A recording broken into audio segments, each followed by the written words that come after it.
Yo, we have a new crop of rookies that are hoping this year. And I would love to talk about the whole class. I would love to talk about Derek Queen, Jeremiah Fears. I would love to talk about everybody around the league, but in specifically, we got a dude in Charlotte and we got a dude in Dallas that are going crazy. And they played against each other last night. Cooper Flagg made history last night. He did some pretty good things. And his college teammate, who also went to Duke with him, Kon Knueppel, continues his spectacular rookie season. And he had a great night last night too, fellas. Let's go ahead and dive into this. Let's talk about it. We also got to talk about what the Wolves did to the Oklahoma City Thunder last night and whether they really are the big NBA champion, defending NBA champion Oklahoma City Thunder. Ron, don't leave that part out. Keep going. I don't know if the Wolves feel that way about him, but what the Wolves did to them, and then also too, there is a big matchup in college basketball tomorrow. Darren Peterson versus AJ DeBanza. I can't wait to talk about that. Fellas, we got a good episode today. X marks the spot. I got Damo in the house with me. I got Chilltown in the house with me. I got you guys' favorite, baby, Mars in the house with me. And I got Lil Ox. I got Lil Ox in the house with us, and we about to have a good episode, y'all. Let's go ahead and do it. Moss Blackman, what's up, brother? How you running, my man? Hello. Absolutely. So, Ron, we had a conversation in the beginning of the season where, and I'm not glazing. Let's make sure that we clear about this because I'm not. I know you think you know where I'm going with this, Moss. I know you think you know where I'm going with this, but we had a conversation earlier in the season where I had said about what Cooper Flagg, what he could be for this group. Now, is he Magic? No, absolutely not. He's not Magic because he's not playing the point guard spot. But I think what we do up here, not just us in particular, people forget that guys improve throughout the course of the season. Guys don't just stay the same. And Cooper Flagg is not the same player today in January that he was when he first showed up in October. He's gotten better. His ability to get downhill, his ability to read defense, his finishing at the rim, his jump shot, this stuff has gotten better as time has gone on. And that just comes with playing, being more confident in who you are. Kon Knueppel is the same way. Mars, I can't tell you how much, as a basketball player, just as a former basketball player, I can't tell you how much confidence I have when I know that you're coming to me, when I know that I'm a part of the offense and I know that you're looking for me, especially when I got it going. My confidence is through the roof when I know that you're counting on me. And Kon Knueppel, he knows that he's an integral part of this offense. He knows that when they call his number, they looking for me. And they know that he knows that they need him to be here, knock down an open jump shot, make a play for somebody else, that they got the confidence in me to do that. So if they got the confidence in me to do that, obviously I can do it. So I'm going to have the confidence in myself to do it. So I love what's going on with these rookies. And on top of that, Damo, and I know you're a Charlotte guy, we talked about this yesterday. I mean, the health of the Charlotte Hornets has been the biggest difference in what's going on right now. Of all the things, the health has been the biggest difference. I had asked, can I see Lamelo Ball for 2 months? That's all I asked. I ain't even talking about the whole season. I was like, can I see him for 2 months? And it looks like I'm seeing him, and it looks like it's turning around up there. Absolutely. When it comes to the Charlotte Hornets, I mean, my favorite part of the season going on is Mars' favorite guy. The Moose, man. Big Moose. Wait. My favorite part of the season. This is what y'all doing? That's the Sally. The Moose, man. Big Moose. That's my guy. Over the summer, people was asking, what are the Charlotte Hornets going to do it big? And I was on Twitter and I told them, hey, word around the 704 is the Moose, baby. That's what we doing. Don't care if he's 6'9". Don't care if he's a little skinny. The Moose gets it done. My guy's been hooping. I am proud of LaMelo. I told everybody he has matured. People had the questions about his maturity. They thought he was still on some BS or he wasn't taking winning serious because of his style of play. Obviously, that's a lie. The guy's been hooping. They've been giving Kon Knueppel everything that Dalton Knapp wish he had. I'm excited to see what Charlotte can do if we can keep this thing going. Y'all seen what we did in football. Now y'all about to see what we can do in basketball as long as things go down the right track. Yeah, and for those Shout out to Big Moose, man. And for those who don't know what happened last night, this is exactly what happened. Cooper Flagg made history last night. 49 points, 10 rebounds. Wait. 49 points. You said that right, Ron. You said that right. Rebounds. Mm-hmm.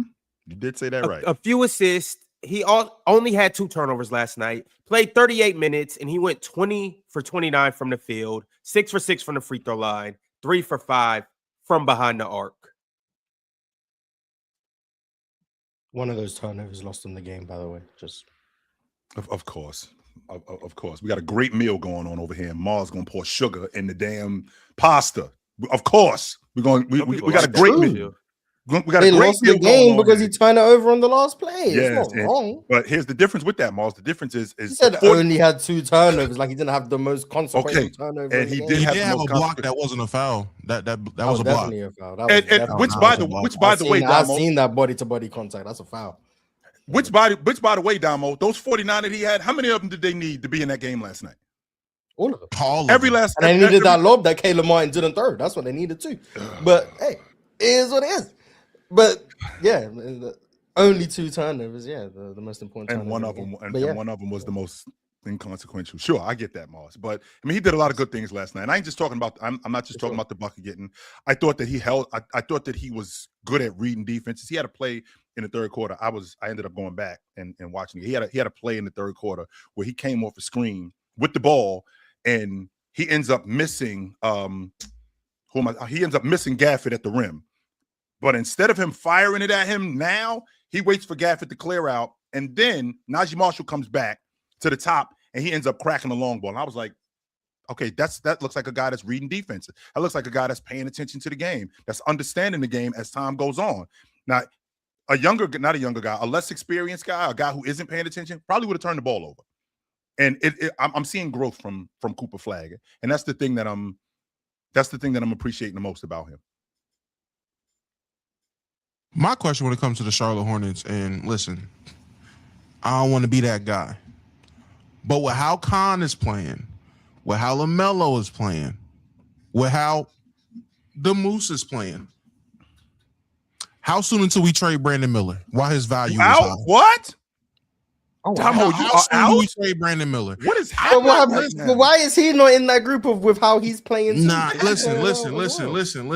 There's only so many basketballs that can go around. Yes, Trey B. Miller. You need it. You need it. You need more depth. You need more role players. Are you trading him for Coop? Is that what's happening? I would hope if they let you fleece him like that, sure. But I'm just asking why his value. He will have high value. He's a young player, still on his rookie deal. Do you, with how Kon is playing, I ain't gonna lie, for me, and maybe it's just because I wasn't super high on Kon Knueppel. I did not think Kon Knueppel would be this impactful coming into the league. But with how impactful he's been, do you entertain trading Brandon Miller, getting you some more assets, getting you some more depth, getting you some vets, getting you anything? I'm not saying he's playing bad. He's having a good year. It's just somebody got to go. You know, with me, I always got to find somebody that got to go. Am I crazy? Chat saying I'm crazy. Why is it not Miles Bridges? Why would it not just be Miles? He's the older guy. The guy that's creeping up. If he's not already, but creeping up on being the franchise leader in scoring, Miles Bridges, that guy? Yeah, pack him up because in Miles Bridges, your franchise leader scorer, blow up the franchise. I don't know what to tell you. So yeah, before he takes that record, trade him. He's also that was a given worse than Brandon Miller. That's I'm not gonna lie to you. Miles Bridges is a guy who should have been out the door 2 years ago. So I'm not sweating it. He might end up walking, honestly. They shouldn't extend him. But we can't. Am I bugging? So no, I'm seeing by the faces up here, no one is thinking. Yeah, I mean, I feel like it's trying to make something happen that doesn't need to happen. I feel like that's just a trade to trade. Like it's just I guess I'll trade someone because why not? I don't think it's necessary. I think Brandon Miller's been picking up recently. But even outside of that, it's like you guys finally have a good thing going. All the numbers are saying like that 5-man unit, that starting lineup is really good. I don't think now is the time. I know your team 2 years too early. So like maybe you're just trying to get out ahead of it and whatever. But like I feel like now is like maybe you're 3 years too early right now. Maybe you're 3 years too early. I don't trade Brandon Miller or Miles Bridges. I don't let Miles Bridges walk, and I don't trade Brandon Miller. I keep this team together and keep building. I don't think trades need to be made. To be honest, that's kind of where I'm at. I don't think trades need to be made. Let this squad. Unless it's Giannis, I'll trade Brandon Miller for Giannis. And Damo, I ain't gonna lie to you. Brandon Miller's not going nowhere. Like if this was football, Brandon Miller would get franchise tagged before I let him walk. I'm more willing. Hey, y'all might not like this. I'm more willing to let Lamelo go than Brandon Miller. Okay, buddy. See, and hey, this is what I'm not saying I would. Yeah, but the answer should have been neither one. Man. That's what the answer should have been. And I'm not. No. I wouldn't let either of them go. But I'm saying I would be if somebody had to go at a you guys' big three: Lamelo, Kon, and Brandon Miller. I don't hate that. I don't hate that, Ron. To be honest, bye, Melo. You might get more back. You'll get more back for Lamelo, but I'm not letting none of them go. I'm just seeing what the value is. I'm just saying test the waters. Put your toe in. Just see what you can get for him. That's all I'm saying. Because Damo, my question to you, Damo, really quickly is, what's the plan moving forward in Charlotte? Because the league we live in is super athletic, big wings, ball handlers who can defend. And in Charlotte, you have that. So what's the plan moving forward? Like, how are you going to build your unit? What do you plan on building your unit around? Honestly, with how they season looking right now, they're fighting for a playing spot. Mm-hmm. They're going to be fighting for a playing spot if they keep things going the way it is now. Everybody stays healthy. They keep playing this brand of basketball. You're looking at the team fighting for the 10th or 9th seed. You're not going to be able to play the draft lottery game. I don't think the ping pong balls are going to bounce their way, and I don't know who picks they have the right to. So the draft is out the question in terms of getting a player, like getting a star player, getting another generational cornerstone talent. You have your three guys: Brandon Miller, Lamelo, Kon. Honestly, you need veteran presence. I'm not gonna lie. Whether it's letting Miles walk, which I'm not mad at, honestly, or trading him, you need to get you some experienced bigs in there. That's the focus. You're still building around Lamelo Ball. He's your number one. In my opinion, if you're trying to win, he should be like 2 or 3. But for them, he's the number one right now. You're still building around him. You're still trying to sell tickets. I'm not gonna lie. They're not in the business of trying to be a winning franchise. They should be in the business of still remaining in Charlotte. So they're in the business of basketball right now. Sure. Keep selling the Melo jerseys. Keep pushing Kon as another cornerstone piece. Sell whatever you can when it comes to Brandon Miller, and do whatever you can to bring in, I'm not going to say a big name at the big spot, but something solid. Solidify that big position. You do it. Hey, we got Moose. Not worried about. I'm not saying they don't got a big, but just a veteran presence really will help this team. They need vets that are on the court. On-court coaches is what I call them. I think you could get vets anywhere, though, Damo, especially, I mean, I do understand what the apron has done with, mid-level exception guys and stuff like that, but you don't have to worry about that because you're not really paying anybody. So I think that you can get vets, but the way that you get these vets is with your young guys, 1, being on the court, 2, producing the way you guys are producing. And when you guys start cooking at the way you guys are cooking, now you start to get older guys that, let me go down here and help these guys. These guys look like they got something. These guys got something going because we haven't seen Miller, Moose, Lamelo, Bridges. We haven't seen those dudes on the court for an extended period of time. I would love to see these guys on the court for an extended period of time so you can get a gauge on what the future looks like with this group, as opposed to I see Melo for 2 months. I see Bridges for the entire season. I see Brandon Miller for a month and a half. Then he's out of the lineup. Then I see Moose. Like, if I could just see these guys together, then we can get a better idea of what we're looking at, how we run our offense, what kind of defense we have in terms of Moose. Because Mars, I know you love Moose, and I know you love him in terms of him as a defender. Yeah, Mars loves Moose. And as much as real quickly, Damo, as much as Mars loves Moose, I love Kalkbrenner even more. Right, I'm a huge Kalkbrenner. That's because you don't know ball, but it is what it is. I actually love. That's not to say that I don't like Moose. I really dig Moose. I love Kalkbrenner even more. So with that being said, I would like to see this group together for a little while longer before I can get a gauge on how we building this unit, what we're building around it, what kind of system we're running. Because Charles Lee can coach, but it looks like we're just throwing stuff against the wall to see what sticks right now. Retweet. I agree. I don't think things need to change. They also have Plum Dog Millionaire, as their veteran presence is a big. So we're not going to disrespect Demon Plumlee.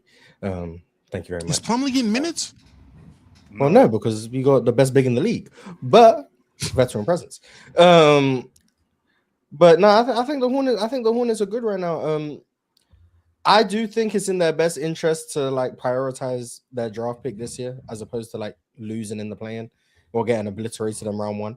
I think if they were able to get one of those prospects in this year's draft, then we're talking about Charlotte as like legit. That's what I think it is for them. But this winning when you have a young group who's never experienced winning in the NBA, that can only do good things. And I think I'd let it ride. That's where I'm at. I'd let it ride. Mars, what is it ridiculous for me to think, to your point, because Dallas did it. That's how they ended up with that's how they ended up with the high draft pick that they had. Okay, so yeah, but they had to trade Luka for that. Not trade Luka. I'm talking about who am I thinking about? Anyway, I'm sorry. Is it ridiculous? Is it ridiculous for me to think that, like what happened with Atlanta? Atlanta's at the bottom of the play-in, and Atlanta just misses the playoffs. Is it ridiculous for me to think that Charlotte, to your point, okay, in the last 10 games, like we really ain't trying to get into the playoffs. I understand, Damo, that y'all trying to sell tickets because it would be great to get into the playoffs. That place would be rocking and rolling. It would be rocking and rolling even more if you might have faltered in these last 5 playoff games. It ended up putting the lottery balls in. And what happens if you end up, I don't know, with the 4th pick in the draft? Chill, you had it right what was going on. Don't let Mars throw you off with the conspiracy theory. You had it right what you're talking about with Dallas last year. They played hard. They tried to get it, and then they got the first round. They got the first. Yeah. Coincidentally, so after trading Luka. But if they do that, which Luka ain't had nothing to do with them getting that pick. By the way, if they play it out, they can still get a high draft pick. On top of that, who's to say that they are going to make the playoffs or the play-in? So if they just keep playing, you know what I'm saying? They can still end up with a lottery pick. They can still get it. And they don't even need a number 1 pick. Caleb Wilson playing right down the street. Give them the 4th pick. Yeah, they get 4th. And I'm not saying Caleb Wilson's that generational. He ain't gonna be there, Morris. He ain't gonna be there. He gonna be there. Damo loves him, by the way. Damo he gonna be there for. He gonna be there for. Whoever's at the number 4 is gonna be a dog. So it doesn't matter those first. You can't miss those first 4 picks. And I think they'll find a way. But I think if they can add just that one extra piece, that in my opinion it is the Miles Bridges replacement. If they can add that Miles Bridges replacement, they're a legit playoff team. I think probably next year they're in and around the playoff race next year. I think, presuming health, obviously, which is still a big if for them. But I like what Charlotte got going on right now. I want to ask about them right now, though. Like we're projecting into the future next year. Obviously, I think we all agree that they could use one more piece. They got a young team. They almost have veteran leadership. I think we all can agree on that. However, as of right now, the Hornets are cooking. They on what, a 4-game winning streak? 5-game winning streak. 5, yeah. 5-game winning streak. They just passed the Bucks. They're the 11th seed. They're 2.5 games out of the play-in, 10th seed. What are we projecting for them this year? Who's the 10th seed? The Bulls? Yeah, the Bulls. Yeah, Bulls are at 10 right now. Well, when the Bulls hopefully blow it up, Charlotte should overtake them. I would expect them to be in that 9-10 spot. One of them in Atlanta. And then losing the play-in ultimately. That's what I expect. Shit, I think they gonna pass up some of them boys down there in Miami. That's what I'm saying. I think they're gonna sneak up. Yeah. Hey man, Charlotte on to a real good thing, man. I don't know what y'all talking about. I think them boys gonna sneak up in them standings. 5.5 games. Are you done hating on LaMelo, Jordan? I wasn't never hating on him. Okay. Are you done with the pessimism of LaMelo? We'll say that. He thinks he should be playing off the ball. That's what he think he a 2 guard. He don't think he a point guard. I still think he should be doing that. I don't think that don't change for me. Like I still think he should be doing that. Dom, like, he think he should be playing off the ball. Yeah, he think he can do the same thing. He can do the same thing off the ball. I still think he should be doing that. It's not that big of a deal. I think y'all making the best offense in the league over the last month as a point guard, and we talking about. I mean, over the last month, I mean, sure, but like that doesn't really move me. I just think his natural thing is a 2 guard. I think he's a natural 2 guard. Y'all opinion on what y'all believe a point guard is it's fine. Mine's is I think he's a natural 2 guard. Can he play the point guard? Sure, but I think he's a natural 2 guard. When did you come to this conclusion with LaMelo? I would probably say around the beginning of last year. Around the beginning of last year, I was saying that. Like I just watched a lot of tape on him, and I was just kind of saying like I like him as a point guard. He's impressive. He do some impressive things playing point guard. But when I analyze his game on like what he really like, how he really plays and what he really wants to do for the most part, I think he's a natural 2 guard. Now with the roster that they have and the stacked team that they like, I'm saying stacked team as far as talent, like they got scores all over the place. Then it gives them the ability to play point guard. Like it gives them that ability because you don't have nobody else that can do it, or nobody else that's better than him at doing it. But for the most part, it is what it is. You know, like that's Jordan. If you think about 2 guards in the game today, what are 2 guards? 2 guards are more natural bucket getters, right? They're not playmakers as much as everything seems like it's a combo guard though. Like everything just seems like it's combo guards. Like for some reason, like, but that's just the way I view it. Like I think Anthony Edwards is obviously a 2 guard. Sure. Donovan Mitchell is a 2 guard, but could play point guard too. Like, you know, like it's tweeners. It's like combo guards. And I think LaMelo fits that description, but he's in a role to where he got nothing but score. Like he has so many scores on his team. Like as far as Brandon Miller, you got Kon Knueppel, you got Miles Bridges. All Donovan Mitchell and what's that boy's name? Donovan Mitchell and Anthony Edwards don't have that. They don't have the luxury of having those many scores like that on their team. As far as on the perimeter. Now, whatchamacallit has Julius Randle, but on the perimeter, they don't have it like that. So that's why I'm saying like he could do it, but you know, it just my fault. But can you give me 3 other natural point guards in the league right now? Like 3, not even other, but 3 natural point guards in your opinion in the league right now. That's tough. Natural league guards. Yeah, because I don't think Luka is one either, but he does it. Damn, that's tough. The league is full of. Is Fox you don't think Cade is? Is Fox a natural league guard? Cade's on a natural guard.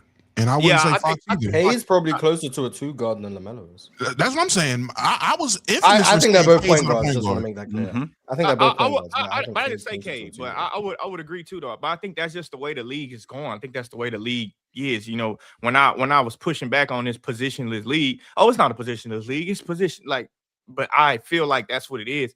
But I do agree. De'Aaron Fox can be that type, but I don't know what De'Aaron Fox is sometimes. Real Talk said Garland. Real Talk said Garland. I agree. Sure. Darius Garland is one. Trae Young, I think it's sometimes he play bullshit ass basketball sometimes too, but when he see it, like I think he's one too. Obviously Halliburton, but he's not playing.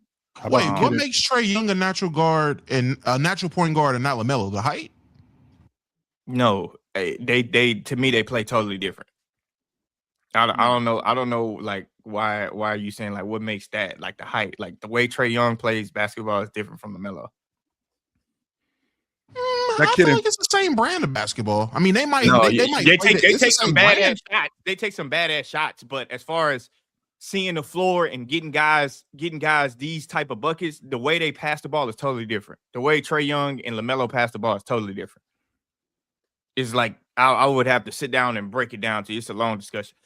James Harden too. I'll be forgetting about James Harden too. Yeah, I can't forget about James Harden. He's a natural point guard. I don't think now, James Harden is a point guard. Now he is, yeah. I don't think he plays any different than he did before. He just ain't as athletic. He's still getting downhill. He's still shooting the basketball. He played different when he was playing shooting guard for sure. He played different when he was playing shooting guard. When did he play shooting guard? When he first got to Houston. When he first got to Houston, he played shooting guard. He had the ball in his hands when he first got to Houston. Yeah, but he played shooting guard. He played off the ball. They passing the ball, and then he do it. He didn't bring the ball up the court and then deliberately try to manipulate a pick and roll to hit either the corner or a lob pass or to do. First of all, James Harden's probably, I think, Real Talk says Luka. I think it's James Harden best pass out of pick and roll. I know Mars probably think it's Steve Nash too, though. But whoa. As far as the best pass out of pick and roll, but James Harden is for sure. Huh? I don't want to. Okay, hold on. I think let's because we just took it. We got to phone the wrong. I do think it's Steve Nash. Let's get back on the highway. Lamelo Ball as a lead guard, but playing the 2-guard spot. So other lead guards in the game, like the kid from Phoenix, Gillespie, like that's a natural lead guard right there. Like he's played lead guard his entire life. He's more of a passer. He can knock down open shots when it's necessary. Plays off the ball. Knows how to space. Knows how to make the correct read. Not only knows how to make the correct read, makes the correct read, because it's different between knowing how to do something and actually doing it. Right? It's a difference between knowing how to do something and actually doing it. Makes the correct read. LaMelo Ball, I think that he is a natural passer. He don't play it like James Harden or Trae Young. Like he don't play it like Halliburton. Now he can pass. You don't think he plays like Halliburton? Like you don't see similarities between him and Halliburton? Sometimes. Yeah, sometimes. I also think Halliburton is more intentional about, because obviously LaMelo's a better scorer than him, but I think Halliburton is more intentional about like swinging the ball like faster. You know what I mean? Like Halliburton is a coach's point guard. Like that's a guy you want to do everything you ask him to do. As far as, and it's kind of hard to make that comparison between Hallie and LaMelo, but let's make it between James Harden and LaMelo. You don't see LaMelo do the same thing James Harden does, maybe sometimes, but not all the time, in pick and roll, as far as he knows how to manipulate this spot, this angle to get this big a shot. Now, LaMelo is an opportunist too. Like he's a very good opportunist. Like he sees too. He has gifted ability to pass the ball anywhere on the court. Like anywhere on the court, he has that ability to do that with either hand. Drench, was James Harden doing that when he first got the ball in his hands? Because remember, he played off the ball in Oklahoma City. He also played off the ball, to your point, when he first got to Houston, when he started to play a little point guard in Oklahoma City too, though. Just a little bit. He wasn't the primary ball handler like he was after he got to Houston. And when he did that and then started playing pick and roll, like was he? Because I think the reason why I'm bringing this up to you, Drench, because it sounds like you're comparing LaMelo Ball to James Harden today. Like James Harden wasn't as awesome as he is today back then playing over pick and roll. He was not. Depends on what you mean back then. If you want to say 6-7 years ago, yeah, he was. 6-7 years ago, sure. But what I'm thinking about 6-7 years ago, that was what, 18, 19? Okay, that was 30. That was 36 a game. I would even go back to like 2016, to be honest, 2016, 2017. So when he got to Oklahoma City, not Oklahoma City, I'm sorry. When he got to Houston, we're just getting him the basketball and now giving him the offense. And with him now playing the pick and roll, he's got to learn to adjust to these big guys that he's playing with. He's got to learn to adjust to getting guys the basketball when it's necessary, coming off the pick and roll. He ain't used to doing that as a primary ball handler, because when I play off the basketball more than I play on it, I got to learn how to play pick and roll. What do you mean? Well, what do you mean he's not used to doing it? I think when the Rockets finally made the adjustment, they just realized like when they realized like just give James Harden the ball, I think they realized like that's something that he's always been doing. Like James Harden's always been like a really good passer. Sure, so absolutely he has. Yeah, so is LaMelo. I'm not arguing him if LaMelo is a good passer or not. I'm right. not arguing. I think when the Rockets did it with James Harden, they was like, okay, you always do this. You always know how to manipulate the defense. Like why use Jeremy Lin? Like why use Jeremy Lin to do it? Like why? He was a better player. Those two things aren't the same thing. Really quickly, Mars. I think that he was a better player, but even with him being a better player, he still wasn't awesome as a pick and dive, pick and roll guy. Having the ball in his hands primarily, he had to learn how to do that, and he had to get better at that. And I think we're comparing James Harden today, James Harden 6-7 years ago, to LaMelo Ball, who essentially is still like, what is he in? What are we in now, Damo? Year 4, year 5 with him? Probably 6. Year 6. Okay, so year 6, and but I'm not saying he has to be as good as him. I'm just like, I think you trying to like make it seem like I'm saying LaMelo has to be as good as James Harden to be a point guard. That's not what I'm saying. I'm just saying I personally think his game is a 2-guard. I think he has the capabilities to pass, but I think the way he wants to play is a 2-guard. Now, can he play the point guard? Like I said earlier, can he play it? Yes, but if it was my team, I would have him as a 2-guard. I would just get a point guard. That's all I would do. But with the way that the Hornets are set up right now, who else? That's all I was saying. Like, I don't know why we're trying to make it seem like I'm comparing. You said he played bad basketball, but that's fine. Well, yeah, he does play bad basketball. You got it. Yeah, we'll leave. You got a question, Mars, and then I got a question right after you.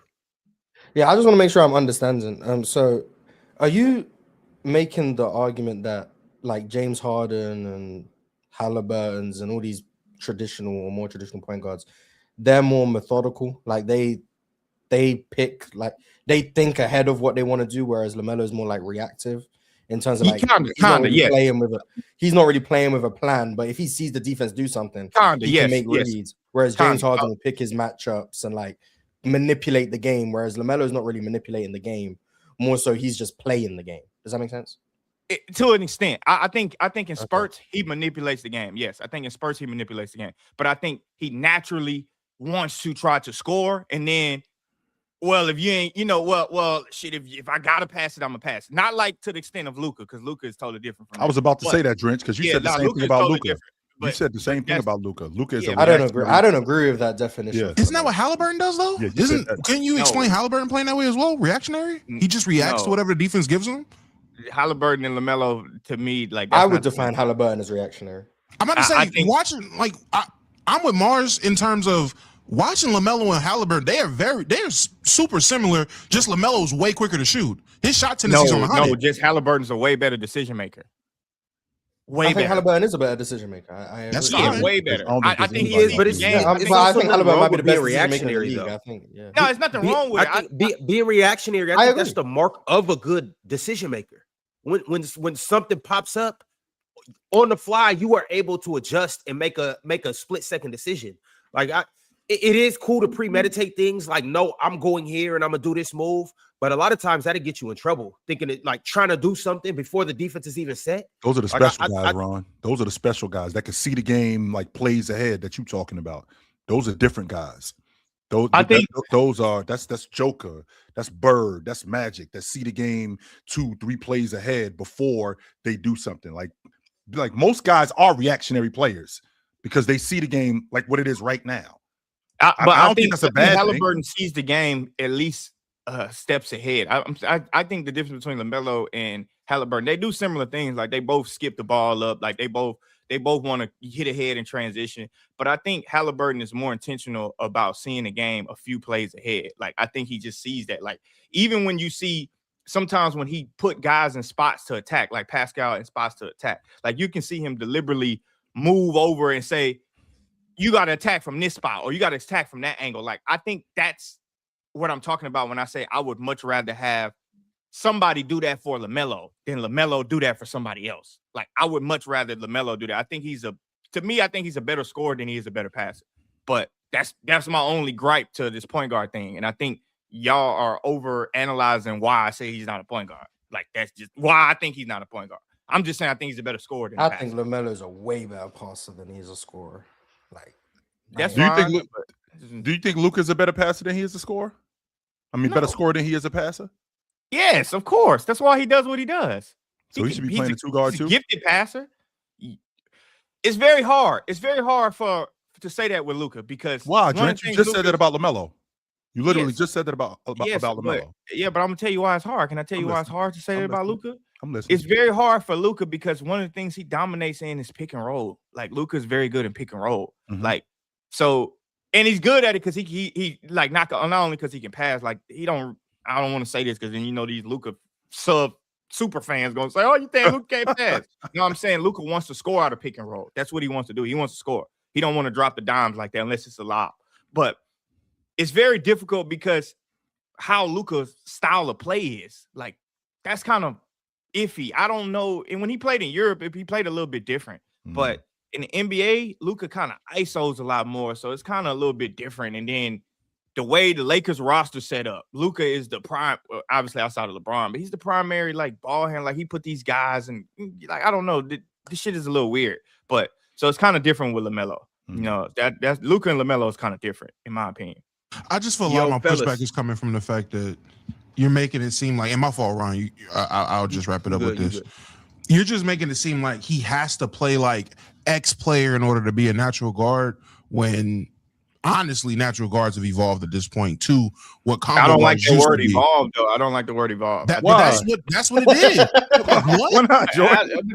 Because I just don't necessarily think just because they want you to play a position a certain way that it's evolved. Like we use evolve as but it has changed though. as Evolve in- means change. Evolution is change. Evolution doesn't Like, mean I'm improvement. not saying they got better. I'm not saying that's what guards it's got implied. better. I'm saying evolve is implied in its basketball discourse. Like, the game is evolved, as in it's implied that it's improved.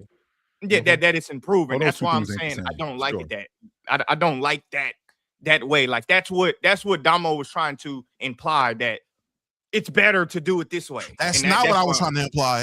If I would have finished, you would have got that. If it wasn't, then I made a mistake. But that's what it. I was just saying what a natural guard is now has evolved from what it was the beginning of the 2010s.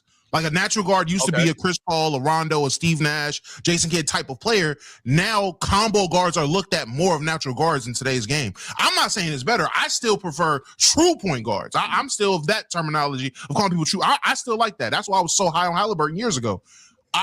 But I can't deny the fact that when you look around the league, I asked you, who are 3 natural guards?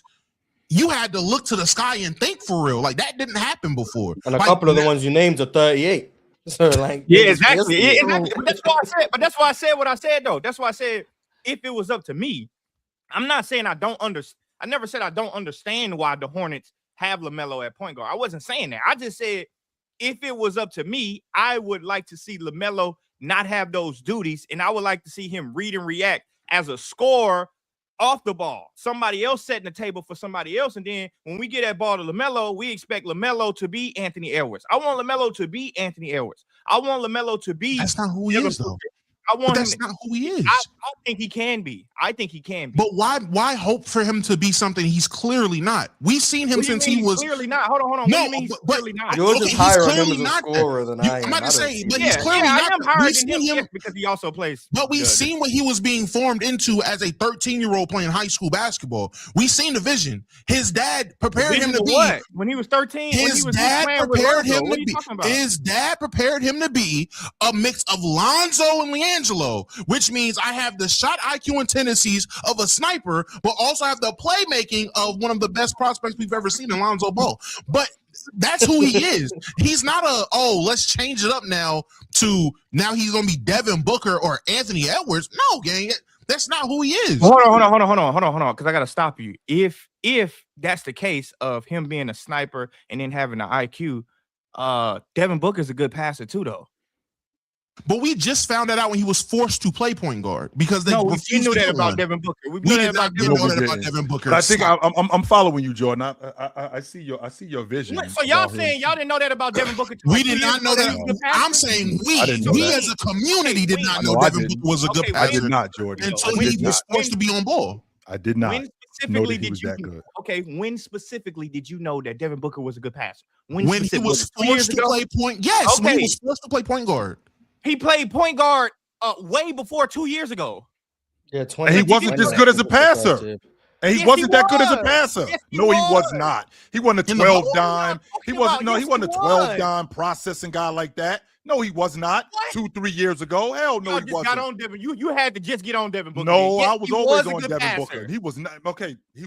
I was watching him come off the bench at Kentucky. I never got he give him the ball. He's definitely gonna be one of your better playmakers. With Phoenix. I'm talking about with Phoenix. I'm saying I've been watching his whole career, and I did not get the gist that he was a good passer. What are you talking about? That y'all gotta be new to this. Y'all just got on this Devin Booker playing. That's why you saying he started playing point guard 2 years ago. He didn't start playing point guard 2 years ago. That's what I'm trying to tell you. So I think the first time he played point guard, I think was the year before they got Rubio. I think that was the first time he played point guard. But then I would argue they went and got Rubio for a reason. Yes. Yeah, I mean, sure. I mean, because you want Devin Booker to be a scorer. I don't think they wanted him to be a point guard. I don't think they said, well, we want Devin Booker to be a point guard, so we're going to try this experiment. I think they know Devin Booker's best thing is to score the basketball. So, but that doesn't mean he wasn't a good passer. Like, that wasn't mean. Like, he's always been a good passer. He's always been a good passer. I agree with that. Like, that's why I'm saying when y'all saying we didn't know he was this good of a passer, I'm like, yes, I did. I think he's got better as his career's gone on. Of course, everybody gets better. Like, yeah, I just don't view LaMelo in that. But go ahead. I'm gonna jump in. and I want to bring it back to Cooper Flagg and the Dallas Mavericks. Obviously, Cooper Flagg made history last night, and we just talked about the future. We talked about Kon Knueppel. We talked about Lamelo Ball. We talked about Brandon Miller. We talked about the future of the Hornets. But I also want to talk about the future of the Mavericks. Before I do that, I just want to list off some things that Cooper Flagg did in his crazy breakout performance last night, his best game of the season, one of the best performances ever by a rookie. 49 points, which is the most by a teenager in NBA history. He sets the Mavericks rookie scoring record. Obviously, 49 points. He becomes the first rookie to record 49 points, 10 rebounds in a game since Chamberlain. Michael Jordan. Okay. Oh, yeah, that makes sense. Damn. And also, he now has the most points in a game by an 18-year-old, which was 42, and a 19-year-old, which was 49. LeBron, as a rookie, only had one 40-point game. Cooper has two. Swiper, we haven't heard too much from you. Would you like to speak into Cooper Flagg? But what's next for the Mavericks? They now have, obviously, Anthony Davis is what he is right now. Kyrie Irving's on his way back. But what is next and what should be next? You haven't heard from me at all today because we were talking about LaMelo Ball becoming Anthony Edwards as a scorer. I think that some of this is...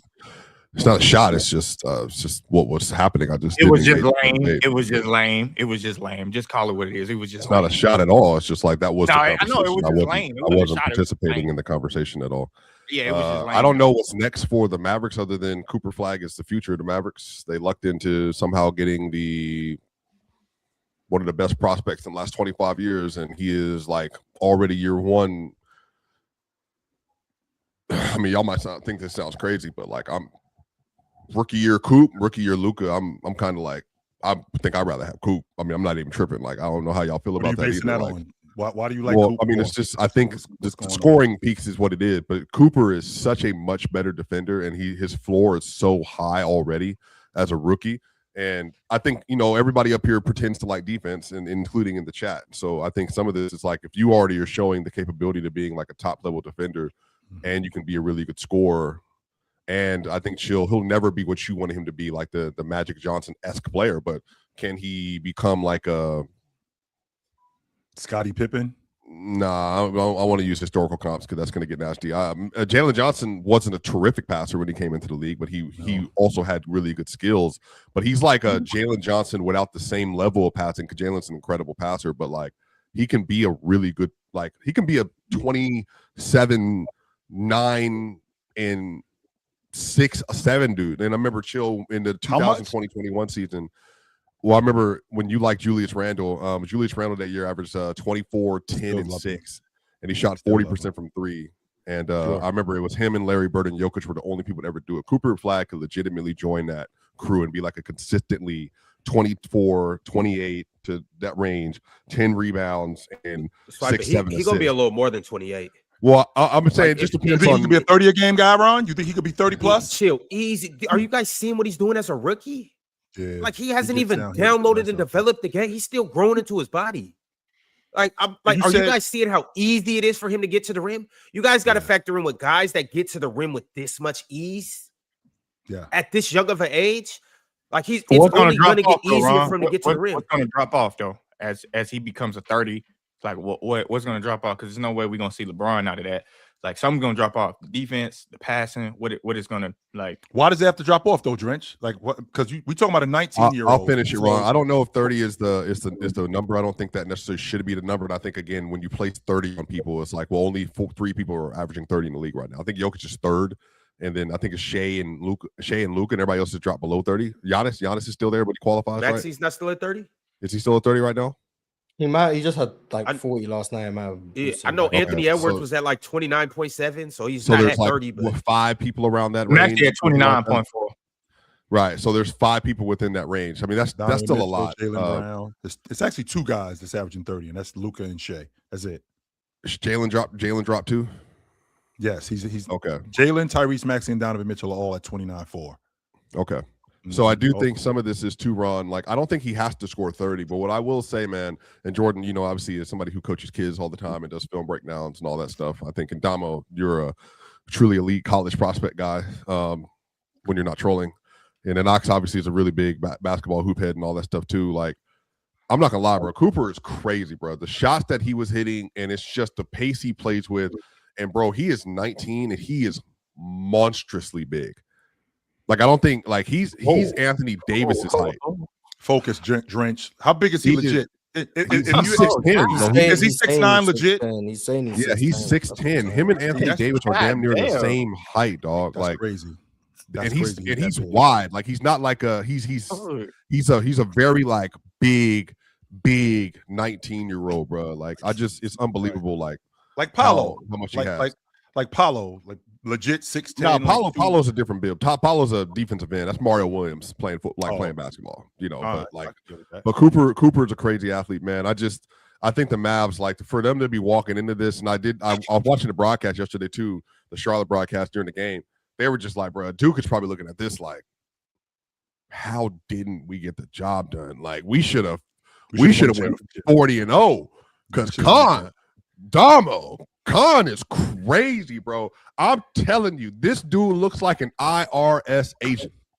And he is putting buckets up on people, Damo. 34. And he's already, like, he might be the best shooter walking into the league, Mars. Like, just in terms of walking into the sport, putting up volume, and then it's efficient. Got nothing to say nothing about that. Right? Hello. Kon's a better shooter. Yeah, I think Kon is like, yes, Kon is a Trey Johnson. Trey Johnson. Oh, Trey Johnson. Yeah, he's better shooter than Trey. He's better shooter. No, show me a better shooter. Not that Trey. Swipe, how much Trey Johnson you seen this year? No, Trey's a good player, but Kon is like. We're just talking about shooting, Ron. We're just talking about shooting the basketball. He's talking about shooting the basketball. Yeah, I mean, shout out. And Porter. Porter's doing right. Like, we're aware. You always said it about the white boys. These dudes are 6'7", 220. I know, but look, have you? But Cooper don't look like that. Cooper don't look like that. Ain't nothing insurance salesman, IRS agent if about. You saw a headshot of Kon Knueppel, you would think he worked for the Tyler, Texas IRS branch. That's what he looks like. I'm not talking about no headshot. I'm talking about these dudes look like athletes. They're 6'7", 220. You always saying this about these white boys. No, Cooper Flagg look like he hoop. Like, Cooper Flagg walk up to you, he hoops. I'm saying Kon. Now he's tall, obviously, but he's not like as tall. Kon look like a coach. That's what he look like. He look like he's a coach, boy. Ron, you just said that. Baseball coach, Drench. Hell no. The thing with Coop too is that he know how to use his size. Like, he catch the ball on the wing. Like, when he catch the ball on the wing, he not gonna stop, face you up, and do a whole bunch of dribbling. He catch the ball and boom. He gonna make you feel. He gonna make you feel all 6'10". However you gonna feel that. He's going to the rim like recklessly, like, under control. But it's like you gonna have to put your body on the line to stop me from getting where I want to go. Yeah, that's what I've always liked about Coop. Even when he was young, he putting his weight on. Actually, you feel like I'm going too far with if like the Luka Cooper Flagg thing, like rookie year. What do you mean by that? Do I think you're going too far? Like how? Like, if you told me if I saw both of them as rookies, there's a world I would think that I think Cooper Flagg ends up being better. Like, just, you know what I mean? Like, all around. Well, one of them says a lot about him. One of them plays defense. Boy, you might be reaching on that in your bag, Swiper, because boy, rookie Luka, when you saw that shit, no, he was 25-5. He was legit. That's what I'm saying. I'm not trying to diss Luka. Luka got expectations. I think Luka had expectations from day one to lead a franchise to the championship and win it.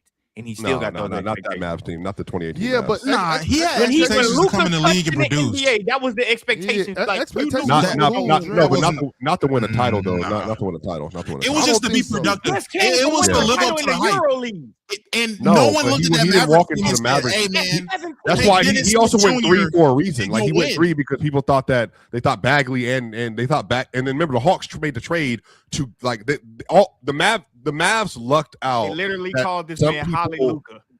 No, but remember the way him to be a great player immediately. Yeah, he was supposed to produce. No one had expectations to win though. Nobody. But Dennis Smith Jr. I disagree with y'all. I think when the 2018 Mavs weren't good like that though. Like the team wasn't. I didn't say. Hold on. I didn't say win a championship that year. That's not what I'm saying. You said win a championship. Yes, I said from the day. Eventually. Yeah, I didn't. But we were talking about 20. We were talking about rookie Luka. But he's saying the expectations Luka came in with was that he was going to lead Dallas back to the championship.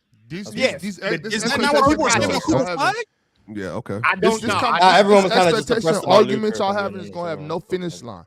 One of y'all thought one thing, the other one of y'all thought the other thing. There's no way you could prove it, right? But that's cool. Swiper, yes, give me Coop.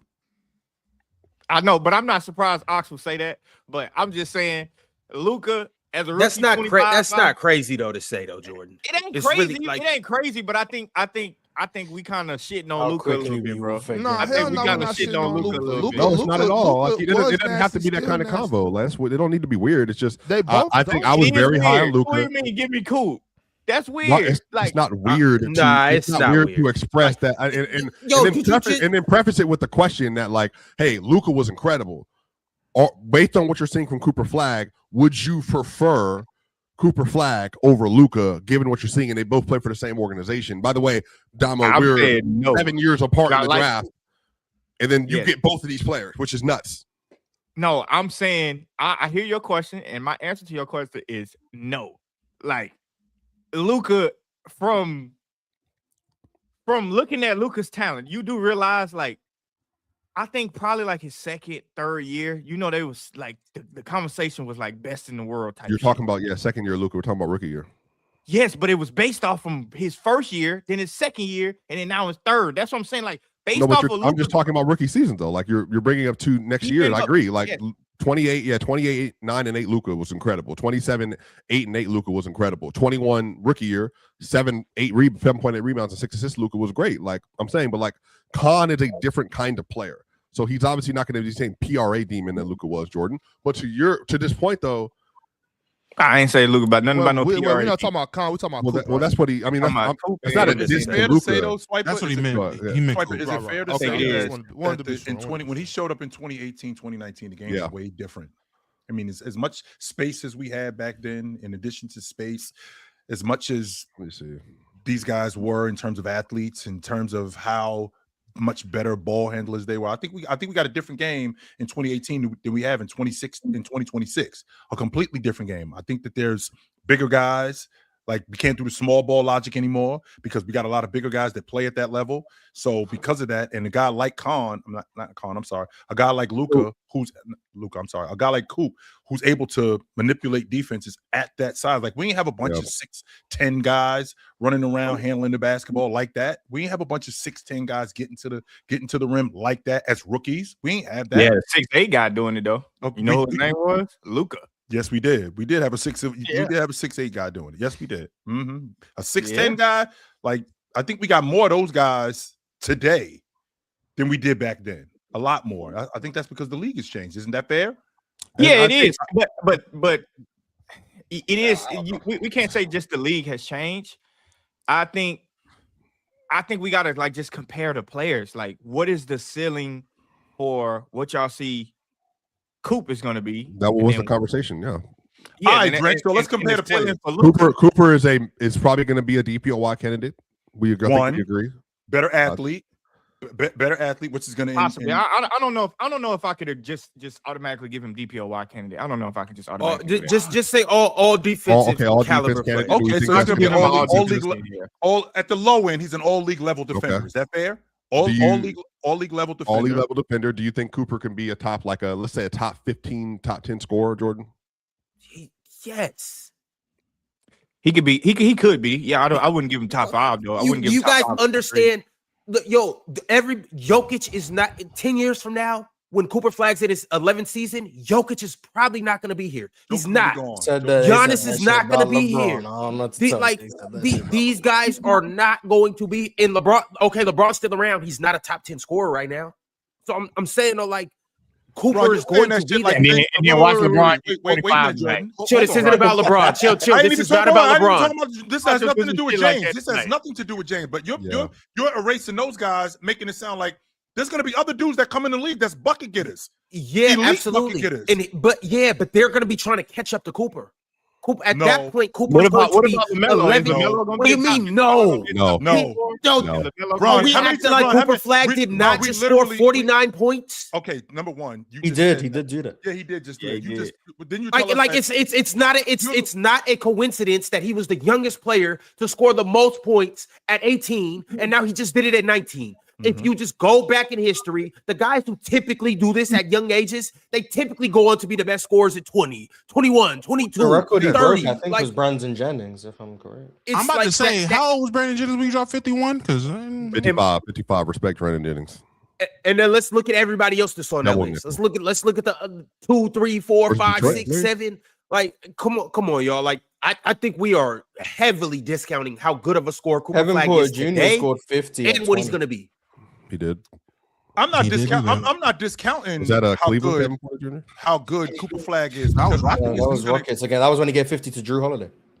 I personally think it's going to be easier for him to score as time goes on because he is ahead of the curve. That goes without saying. But Ron, we literally just got finished talking about guys walking in the league being better than guys. So there's going to be guys that come in like Cooper Flagg from years from now that walk in as better shooters, that walk in as better athletes, walk in as better bucket getters right when they walk in the door. But chill, Cooper is so, and I stress this because this is important in the NBA. He is so big and strong and athletic and skilled. And I think Jordan, one of the things you also talk about a lot is like skill development over time. Like you give Coop 3 years of an NBA system and nutrition, diet, coaching. By the time Coop gets to 22, 23 years old, bro, he is going to be an animal. Don't do that, Swiper. No, they were doing that with Luka, and they ain't like they told Luka, yo, here go burgers and fries. And but Luka, he didn't have the same build. He doesn't have the same body as Cooper Flagg, though, at all. They're not built the same. No, they're not built the same, but they had the same plan. What difference? No. Luka has. No, I think Chill, you're using an abnormality. Luka has decreased as an athlete over time because of Luka and lower body injuries and all that kind of stuff. Projected that's different. That was the conversation, right? After Luka's rookie year, would you have projected that Luka? No, you would not have. Well, yeah. Now we're talking in hindsight. On the guy. Yeah, but they were still nowhere near the same level of athlete. That's fine. That's what I said originally. He was projecting an athletic decline by 25. No, I don't think nobody was. He brought up the athletic decline. I'm more so projecting that, like, if prototypically rookies come in, they get stronger over time, and their body fills out over time because they get older. So Luka for me is out of mind. Keep that where it is. I'm saying for Cooper, if he just simply does what Evan Mobley did, Chill, like out of USC, like Cooper, he got bigger. He got stronger. Like there are players that like have literally made increases over time. 18-8. No, never mind. Not just I guess Euro Mars. But I think some of this is. I think Cooper Flagg. I do think there's a world in the next like couple years where Cooper is just like legitimately like becoming like, a crazy athlete, super skilled, like great defender, good passer. The way you talking about, I don't think Cooper's gonna get more athletic, but. No, I don't think he needs to get more athletic. I just think I don't think so. Yeah, I don't think so either. I'm just saying you saying like from what I'm listening to from these guys, Damo, is Cooper Flagg gonna be the best player in the league? The way they talking in like 2-3 years. I don't think that's crazy. I've never said 2 or 3 years though. I said 10 years from now. No, I'm not saying that part. I'm saying 8, 9, 10 years from now. So when Wemby's 32. I'm about to say, as long as Wemby might not be around. Wemby might not be around. When AJ is 29, when Darren Peterson is 29. Hey, AJ got to show me because Cooper has showed me. Hey, the same doubts I had about AJ last year, or the same doubts I had about Cooper last year, I'm having about AJ right now, which maybe not as much. AJ had no doubts. So when Anthony Edwards 34, it's just it's Cooper. You don't know. Anthony Edwards is an athletic freak too, but just like Russell Westbrook, what happens when you lose a couple inches on your vertical? What happens when you get a step slower? I don't think Ant's going to hit the side of the backboard because he loses a couple inches on his vertical. Yo, that's unnecessary. We made progress. We made progress this year. Now you're going back to your old self. His profile, though, I think his spitting is spitting toward like if you just build a profile on how he plays and his skill type and all that. This is an all NBA player like in the next couple of years. He has that kind of a profile. I think Cooper Flagg is just like defensively, it's going to be an absolute demon. And especially, you love transition. Like, just think about him being a chase down artist, a rim protector, like just even off ball, like him being able to get like he's just so good. And he doesn't even know what he's doing yet. Like he's still learning how to play basketball. So I just think, man, like I was so impressed with last night. Like I said, Kon's no snuff either. Because Jordan, if Cooper didn't exist, Kon would be getting crazy love right now, bro. Kon went nuts Kon is he's still getting crazy. He's Kon actually won the game, but he's you know, yeah, crazy. Kon won the game. He definitely won the game. Free throw line matters, but bro. Also, I just go ahead, Chill. Go ahead. I'm sorry. My fault, Damo. You got it. Go ahead. I was just gonna say, because it was brought up earlier when we was talking about how great of a shooter Kon was walking to the league. Don't compare Trey Johnson to him, please. Trey Johnson's not there yet. He's not. They're not on the same level. The volume as far as shooting, the volume Kon is putting up, the volume he's putting up with that efficiency compared to Trey. Trey's not on that level yet, and Trey's a great shooter. I love Trey Johnson. I love the Wiz kids. I love what the Wizards got going on. I've been telling people about the stock. I didn't know Trey's not that level of shooter like Kon. Kon is one of them. Yo, just from what I'm listening, we got to go ahead. Hold up, right quick, Chill. We'll be right back. But as of right now, you guys have to do something, and you have to do it right now. And that is download the Splash Sports app. And you can do that by scanning the QR code or clicking the link in the bio. Why do you guys need to do this right now? Because as you can see on the screen, there is an entry deadline for January 31st at 3 p.m. Eastern time to join the NBA Point Streak Survivor and win $3,000. $3,000, y'all. That is what's on the line right now. And it's real simple. Like, it's a very, very, very easy game.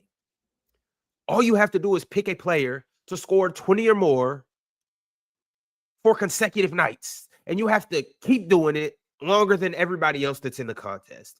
And, you know, the thing about it is we have so many high-level scorers in the NBA that for you not to be able to pick a guy to score 20 or more, it's kind of actually crazy. You got Luka, you got Shea, you got Maxey, you got Jaylen Brown, you got Donovan Mitchell, you got Anthony Edwards. Those are guys all averaging 29 or more. Those are easy picks. Easy grabs. Then you got Kawhi Leonard, the guy that's, you know, leading the league in scoring since mid-December. You got Jalen Brunson, Lauri Markkanen, Steph Curry, Kevin Durant, Lester. It's a couple of them, but they're good to go over 20. Deni Avdija, Michael Porter Jr., Devin Booker, James Harden, Cade Cunningham, Wemby, Keontae George, Pascal, Norman Powell. The list goes on. So, like, it just doesn't make sense for you not to jump into this contest and go ahead and win this money. Guys, it only costs $10 to get in. So once again, download the app. You have until tomorrow, January 31st at 3 p.m. Eastern to solidify your name in the rafters of Splash Sports. All right, in the meantime, y'all, what we going to do is show you guys about the quick picks on Splash Sports, where all you got to do is pick anywhere from 2 to 6 players. You pick more or less. You put money up, and you win money back. It's very simple. As you can see by the bottom banner, with quick picks, we will match up to $50 when you use code PLAYER. That's right. When you use code PLAYER, we will match up to $50. For first-time entries, you'll also get a 100% boost. But let's go ahead and jump into it, fellas. What we got? I know that Jared McCain sold us last night.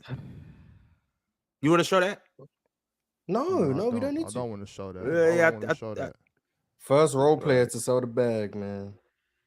Damn. All right. What'd that say on Alex R? What'd that say? Matter of fact, it don't matter what it say. Hit the more, man. All right, well, give me the DeAndre Ayton more then, if that's the case. Okay. Yeah. Battle for the ages. That's 10.5 for DeAndre? I ain't even mad at that. That's it. 10.5. Damn. Yeah, hold on. If he can't get that, we're going to have a conversation. Who the Knicks playing? The Knicks play Portland. They got Portland in town tonight. Yeah. Give me the more cat, please. Thank you. Easy money. You're not going to take Yang? Where is he? I don't know. I was just asking. I mean, I would. Of course, I would love to. Hassan? Yeah. I might say, well, the Yang is in the league right now. I'm dumb. Chill, you want one? Good afternoon, Good afternoon, Mr. Ox. How you doing, sir? I was wondering if I could have a half an ounce of Mr. Kawhi Leonard, please. Thank you. You sharing? Thank you very much. Yeah. Damo, you know what time it is with me. Absolutely. You know what That's what I like to hear. You know what time it is Denver, with me. Yes, sir. Kawhi, 23.5. I'm going to take the more. 23.5 points? I'm going to take the more on Mr. Leonard. I thought you was just. Oh, they got to know he's not playing or something tonight because that is a steal. They got to know something that we don't know. 23.5? Ain't no steal. I thought you only wanted 14. No, I'm definitely. Yeah, you might want to relax on that, Leonard. No, I'm absolutely not going to relax. Every time Leonard is a home run. Yeah, okay. Leonard is a home run. Okay. Hey, Mars, and B got it just too, bro. Yeah, I told you he'd hit it with just points. You ain't even need the points from wherever else you had it. Hit that shit Shout out to the GOAT, man. What a comeback. Hey, chill. That's gonna be send that through, right? Yeah.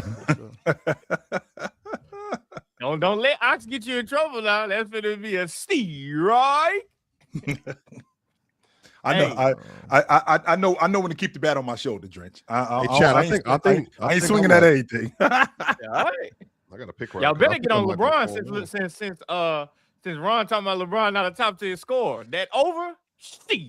You mean the more? All right, fellas. This is how we rocking today. $5 turns into $125. We're taking the more on Alex Sarr's points, 19.5. The more on DeAndre Ayton's points, 10.5. The more on Karl Anthony Towns points, 18.5.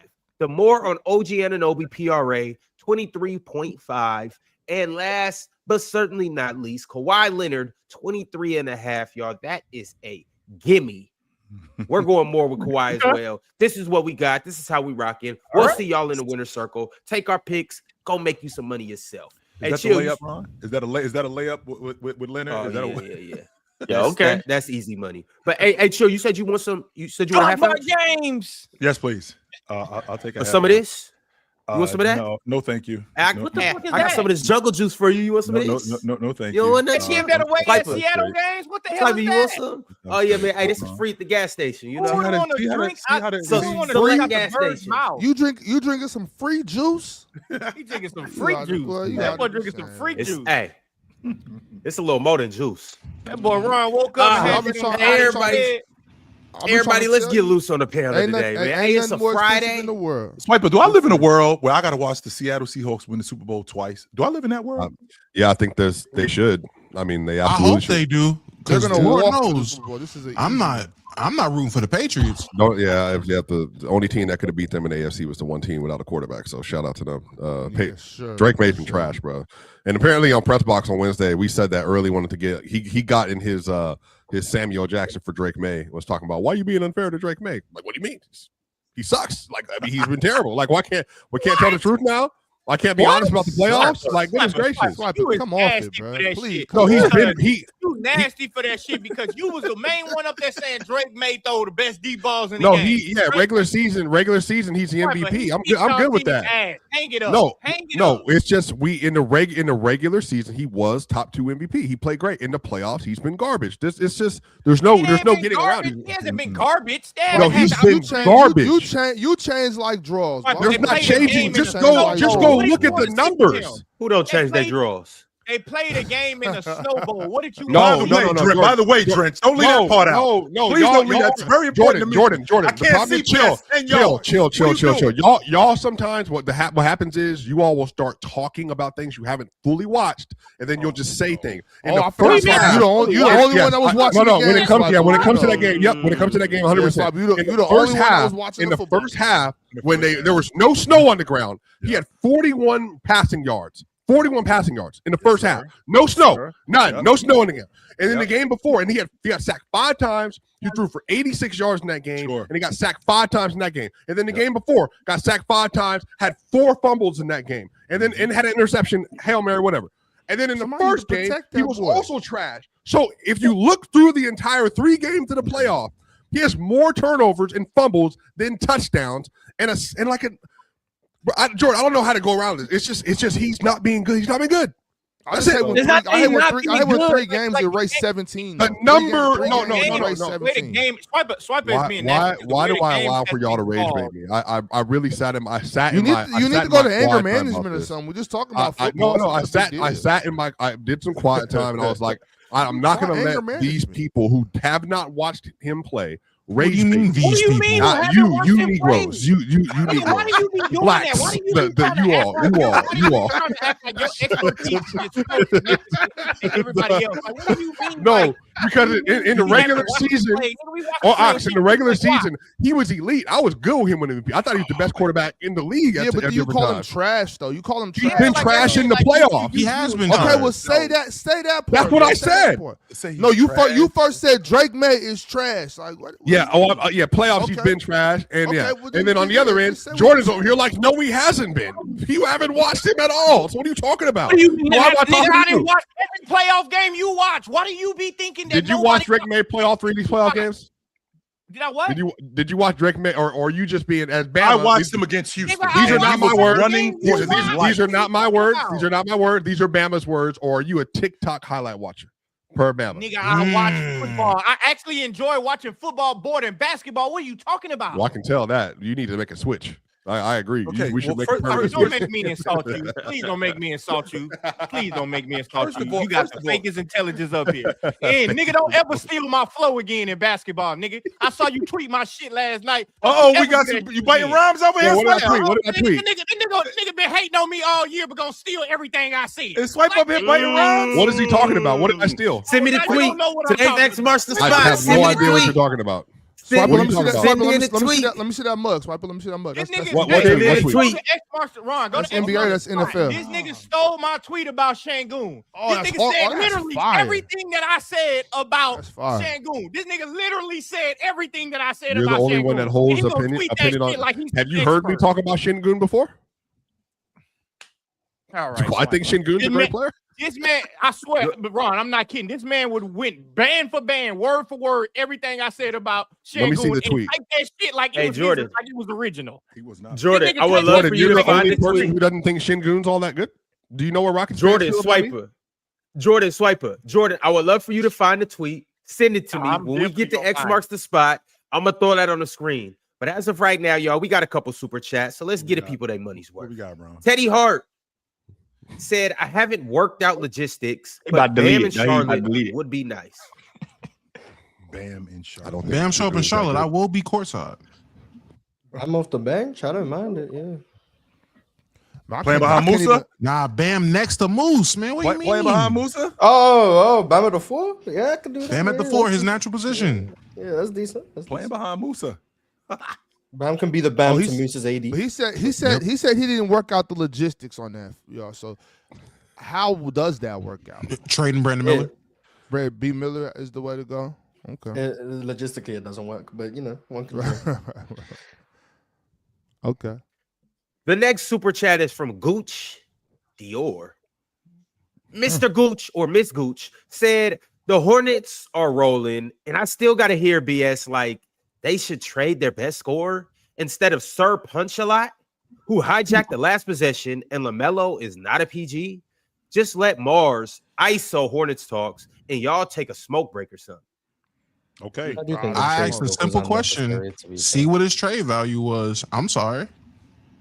Sir Punch-a-Lot? I do think the trade talk was unnecessary for Brandon Miller, but we're taking a smoke break. Matter of fact, it is what it is. I think Brandon Miller's having the best year of his career, especially like recently. But to Doma's point, I guess that means that he's at the highest of his value.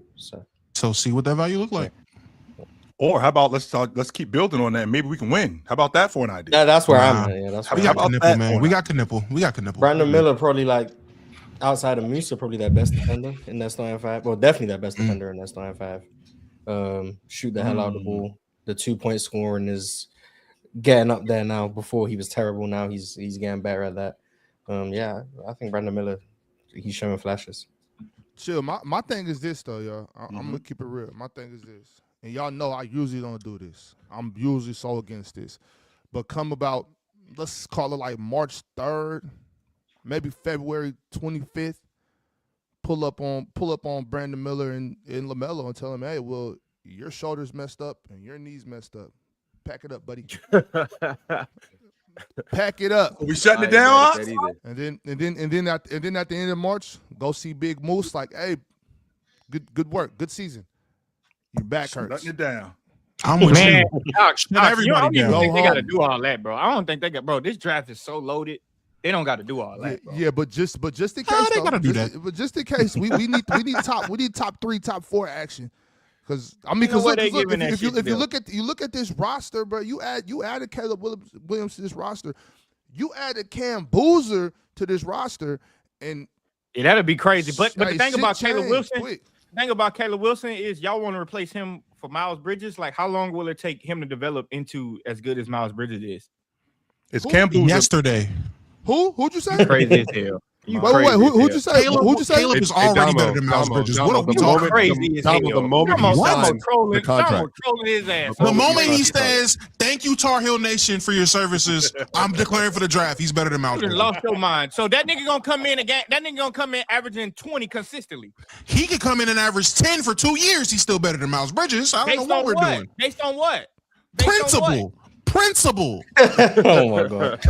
I don't know how long it's gonna take Caleb Wilson to be better than Miles Bridges. I think Cam Boozer today is better than Miles Bridges. Oh yeah, Cam Boozer is better. I wouldn't be mad at that. Cam Boozer is better than. I think Cam can come in averaging like 17, 8.5, and like a good 3 to 5 assists. I think. Know what that shit sound like to me? I think he can do that. Ron, Cam Boozer, a top 40 NBA player yesterday. Yeah, some people are just too good to be in college, but he in college right now. You know what that mean to me, Damo? You know what that mean to me? Let's shut the doors in Dallas too, because he's better than Derek Lively. Derek Lively. There are 10 people. Any better than Gaffney? Cam Boozer is better than Derek Lively. Dallas don't got to do that. So they're 5 games out of the play-in, so they could just keep playing basketball. But Charlotte is 4. I guess this is seen as like controversial because like they're in college. Yeah, but they can get in the East. Dallas if Cooper's in college this year, it'll be like, and someone was like, "Oh, Cooper Flagg today is better than ex-NBA player." I'll be like, "Oh, how could you?" But Coop's for some reason right now, and he frying shit. Like, and he having a better season than Cooper Flagg. By the way, he having a better college season than Cooper Flagg too. By the way, though, there are 10 players. I would agree. Draft. There are 10 players in this draft better than Miles Bridges right now. Today. 10? Today. Be tripping, bro. 10. Yeah. I want to hear it. So you don't even like scoring all that. You mean so? What do you mean so? You don't even like scoring all that much. So this why you don't need to get out the basketball world. You don't even like scoring that much. What else did he do? What else did he do? Nigga, he not a horrible defender. He rebound. Like, what are we talking about? Miles Bridges he averaged 20. So what does Caleb Wilson do better? Miles Bridges is Charlotte's worst defender in their starting five. What does Caleb Wilson do better? He's the worst everything, man. Huh? Today, walking in the door. Right now in January. He's the best scorer to Musa. In January of 2026. Yeah, that is true. That's not a high bar. In 2026, today, is Cooper Flagg better than Jalen Green, Mars? What? Hey man, Jalen Green ain't played. The reason why I'm asking is because why you have to ask me about Jalen Green? Why'd you do that? The reason why I'm asking is because I'm thinking about the draft and I'm thinking about guys who just came in the league not too long ago and guys walking in the door being better than specific guys today. So with Cooper Flagg walking in the door, AJ DeBansta, Darren, they're all better than Jalen Green right today, now. Walking in the door, Hell better no. than Josh Giddey. They are. They all better than him. No. All of them are better than him. I think Cooper Flagg's better than Josh Giddey. Kon Knueppel better than Jalen Green. What are you talking about? When he Who better than Jalen Green? Kon Knueppel is better than Jalen Green. So. I don't think so. I think Jalen Green's look good in the 28 minutes he's played this year. Jalen Green's look good. So but Jalen Green better than all them niggas that Swiper just named though. I don't know why. How he better than Kon? Wait. Mars. No, I'm not asking Mars. You see that first game? No. Damo. If the Houston Rockets there's no way you think had Kon Knueppel last year instead of Jalen Green. Nigga just make this shit up. This Kon Knueppel's better than Kon Knueppel. If they had him on that roster last year. If the Rockets had Kon Knueppel, you wouldn't think he's good because Ime would draw. I would think he's good. Stop it. Ime would draw nothing up for him. No. I'm not listening to your propaganda.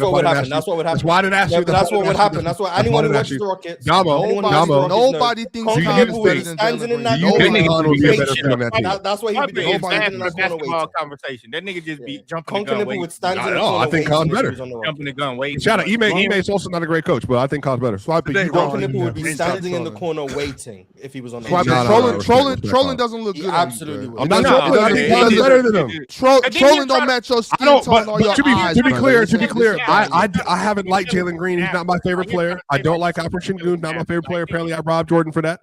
I just don't think either one of those are that good. But I've also said this. Me and March have gotten arguments about this multiple times. multiple times. I just don't think Jalen Green's like a great. I was like the first person who wasn't a high on Şengün, but that's fine. Şengün? Well, yeah, Şengün. Ron, Just, today, but Jalen Green, yeah, absolutely. I mean, that's the one. Worst jump shooter in the league. I mean, basically, Jordan, I've been here since before you was here. Respectfully. Oh, okay, yeah, you're right. Yeah, I've been here. I was here before you were here too. And you did say, nigga, I've been knowing Mo Ball before you was born, and that's crazy because you. I was born before you, brother. So like that also wouldn't work. But that ball knowledge couldn't get you off the bench at ITT Tech. But shout out. But I will say, you went to a second Division I school, nigga. Stop it. You wasn't that good, nigga. My question to you, Ron. You wasn't that good, nigga. You definitely wasn't good at basketball. I saw that separation, Ron, between both. Definitely wasn't good at basketball. Cooper Flagg. We're trying to have a real conversation, and we got this. Go ahead, Chill. I just want to know because I was looking at draft picks, and we're talking about Kon Knueppel. What's the separation between him and Reed Shepard today? Swiper, lying like a motherfucker. Kon's better than Reed. What's the separation, Miles, between him and Reed Shepard? Like, to the gap? Is he substantially better than Reed Shepard, or was he just better than him? Well, I'm comfortably saying Kon Knueppel's better than Reed Shepard. Comfortably. And where is it? Because I'm a better jump shooter? Because I think Reed can shoot the basketball with Reed the best. Can shoot the hell out of the ball. Yeah, Kon's a better scorer than Reed Shepard. Think he's a better bucket getter. Kon's also a better defender than Reed Shepard. He bigger too. I think that Kon's also a better decision maker than Reed Shepard. Yes. He's also bigger than Reed Shepard. He's just better than Reed Shepard. And this is a guy who just Ron, what's the gap between Coop and Paolo today? Hey, because I actually was thinking this. I really don't even want to answer this. Come on, Ron. You just I'm gonna give Paolo the edge right now. But hey, Ox, what'd you say about that paperwork?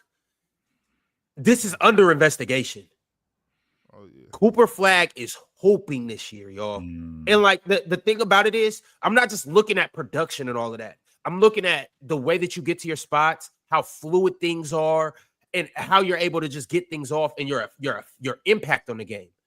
Cooper Flagg's able to impact the game, and his numbers, and this is rare for a young player. His numbers don't even speak volumes to what he's doing and how easy it's coming to him. I would say Cooper Flagg has a much more natural feel than Paolo does. A much more natural. Paolo might be more of a natural scorer. And even that is kind of a little overrated because just because you're a natural scorer doesn't mean that you're like an elite scorer. You just, you make it look easy. But, I can make it look easy and go 2 for 11. I think the space keep going, Ron. Keep going. Coop still has them games too. To be fair. Keep going, Ron. Yes. No, he does. But I'm also judging it based on rookie, third year. It's like, don't forget defense. It's a little projection going in there too, and that as well. Cooper Flagg got the same versatility. Like projection, he's more versatile. Projection be saving people, man. Like Coop right now, him and Paolo, I do think is a valid conversation. I think Paolo is probably better, but Mars, do they live in the same Coop's neighborhood? Been playing like an all-star, and if Cooper's in the East for like the last 2 months, he's been playing like an all-star. But he's in the West. He may make the All-Star. The reason why I'm saying this, Ron, is because I don't think that, and Drench being a coach, he can attest to this, but I don't think we value coaching as much as we should. Because when I think about what Paolo was doing, I feel like coach is putting him in real bad situations. He keeps him at the long ball line. He's being actively left open at the long ball line, and he's shooting the long ball, which is not good for their offense. Meanwhile, Jason Kidd is speeding the game up, and he's going to Coop's strengths, which is his ability to play in transition and his ability to play on the wing, not just as a distributor, but as a playmaker getting to the rim. So I don't think that we talk about the coaching aspect with these guys in terms of development nearly as much as we should. And I actually like Mosley as a coach, but I think Jason Kidd is doing a much better job with Cooper Flagg than Mosley is doing with Paolo. I think Paolo. All right, y'all. The next super chat I got is from Very Serious Dude. Very Serious Dude said Melo for Bam or where would be nice for both teams. Oh no, thank you. Are you very serious with this? LaMelo for Khalil Ware? No. I'll blow that stadium up. Okay, so first and foremost, my man. That would be one of the worst trades in history. Yeah, so now I got Musa, I got Kalkbrenner, and I got Ware. Come on, what am I doing with all three of these dudes? I mean, Ware playing before both of them, but I got you. But respect. Hey, whoa. respect Musa Diabate. I was about to get to it. Hold on, slow down. Damn, but shit. Khalil Ware playing before him. It's cool though. He 100% is. Moose is better than Khalil Ware, but it's cool. No, he isn't. I don't. No, he is not. Yes, he is. Yes, he is. But I will say this: that nigga from U of H better than Khalil Ware. I said that the other time. Chris Sinek. That nigga better than Khalil Ware right now. Yeah, nigga better than Khalil Ware right now. He's also better than Miles Bridges. All right. Musa Diabate is better than Khalil Ware.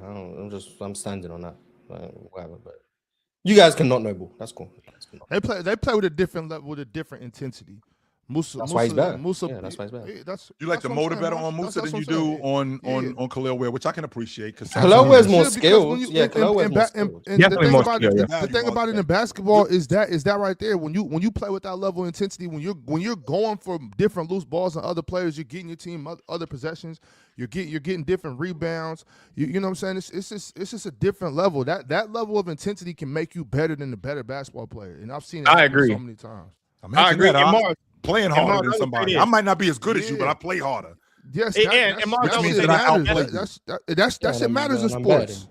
Yeah. Which actually, basketball is one of them things to where, like, to Mars' standpoint with Musa, I wouldn't be trying to upgrade the center position with Musa Diabate. By the way, too, I would be cool with my center being Musa Diabate. Like, I'm not trying to upgrade that shit. Like, I think people do that shit a lot. Like, they always look at some shit like, oh, we playing good, but where can we upgrade this spot? And it's like, nigga, y'all playing good. Like, what are we doing? Like, let's just keep playing good. Let's just keep developing and then see what we got. But that's how people are. Let's try to upgrade this position. No, Jordan is right. Everything Honey doing is correct. Everything Honey doing is correct. Let me see if there's a better girl out here for me. What's wrong with the one you got right now? She's dope. I mean, I don't agree with you on that one because what? Hey, boy, shit. What's wrong with the one you got? See, that's how you end up. Keep both as my uncle. She ain't gotta be as good as her. My uncle told me this when I was a kid. My uncle told me this when I was a kid, and I live by it. Trying to get more ass instead of sticking with the show ass and ending up with no ass. Go ahead, keep it up. Go ahead, keep it up. Shit, boy, I'll go down Bissonnette before I get no ass. Keep it up. Hey, bro, I told you. I'll go down Bissonnette before I get no ass, boy. Oh, man. Hey, Chill, guess what? I don't want to ask them for a one-time payment. I want to ask about their monthly subscription. I want a 12-session package. Now you got me. No, but Chill, see, the thing is, Chill, see, the older cats would talk a younger cat out of being delusional. I told y'all the other day, I encourage delusion. Be delusional. Go knock that down, young fella. Go knock that down. Do your thing. Oh, easily. I ain't never telling no young nigga, hey, man, that's a great woman you got right there. Shit. Oh, well, you could tell it. Ron, stay on mute, brother. Nephew. Look, I'm saying nephew. Nephew. Hey, Jordan. Wide open. I'm saying. Got more buckets. Let the young fellas be delusional, man.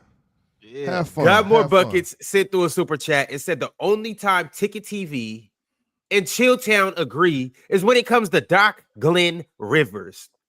I don't know what type of power Doc has over the league and media, but it's weird. Us Bucks fans only want Giannis for Tatum. I'm saying if the Celtics are serious, they make that move right now. Giannis for Tatum.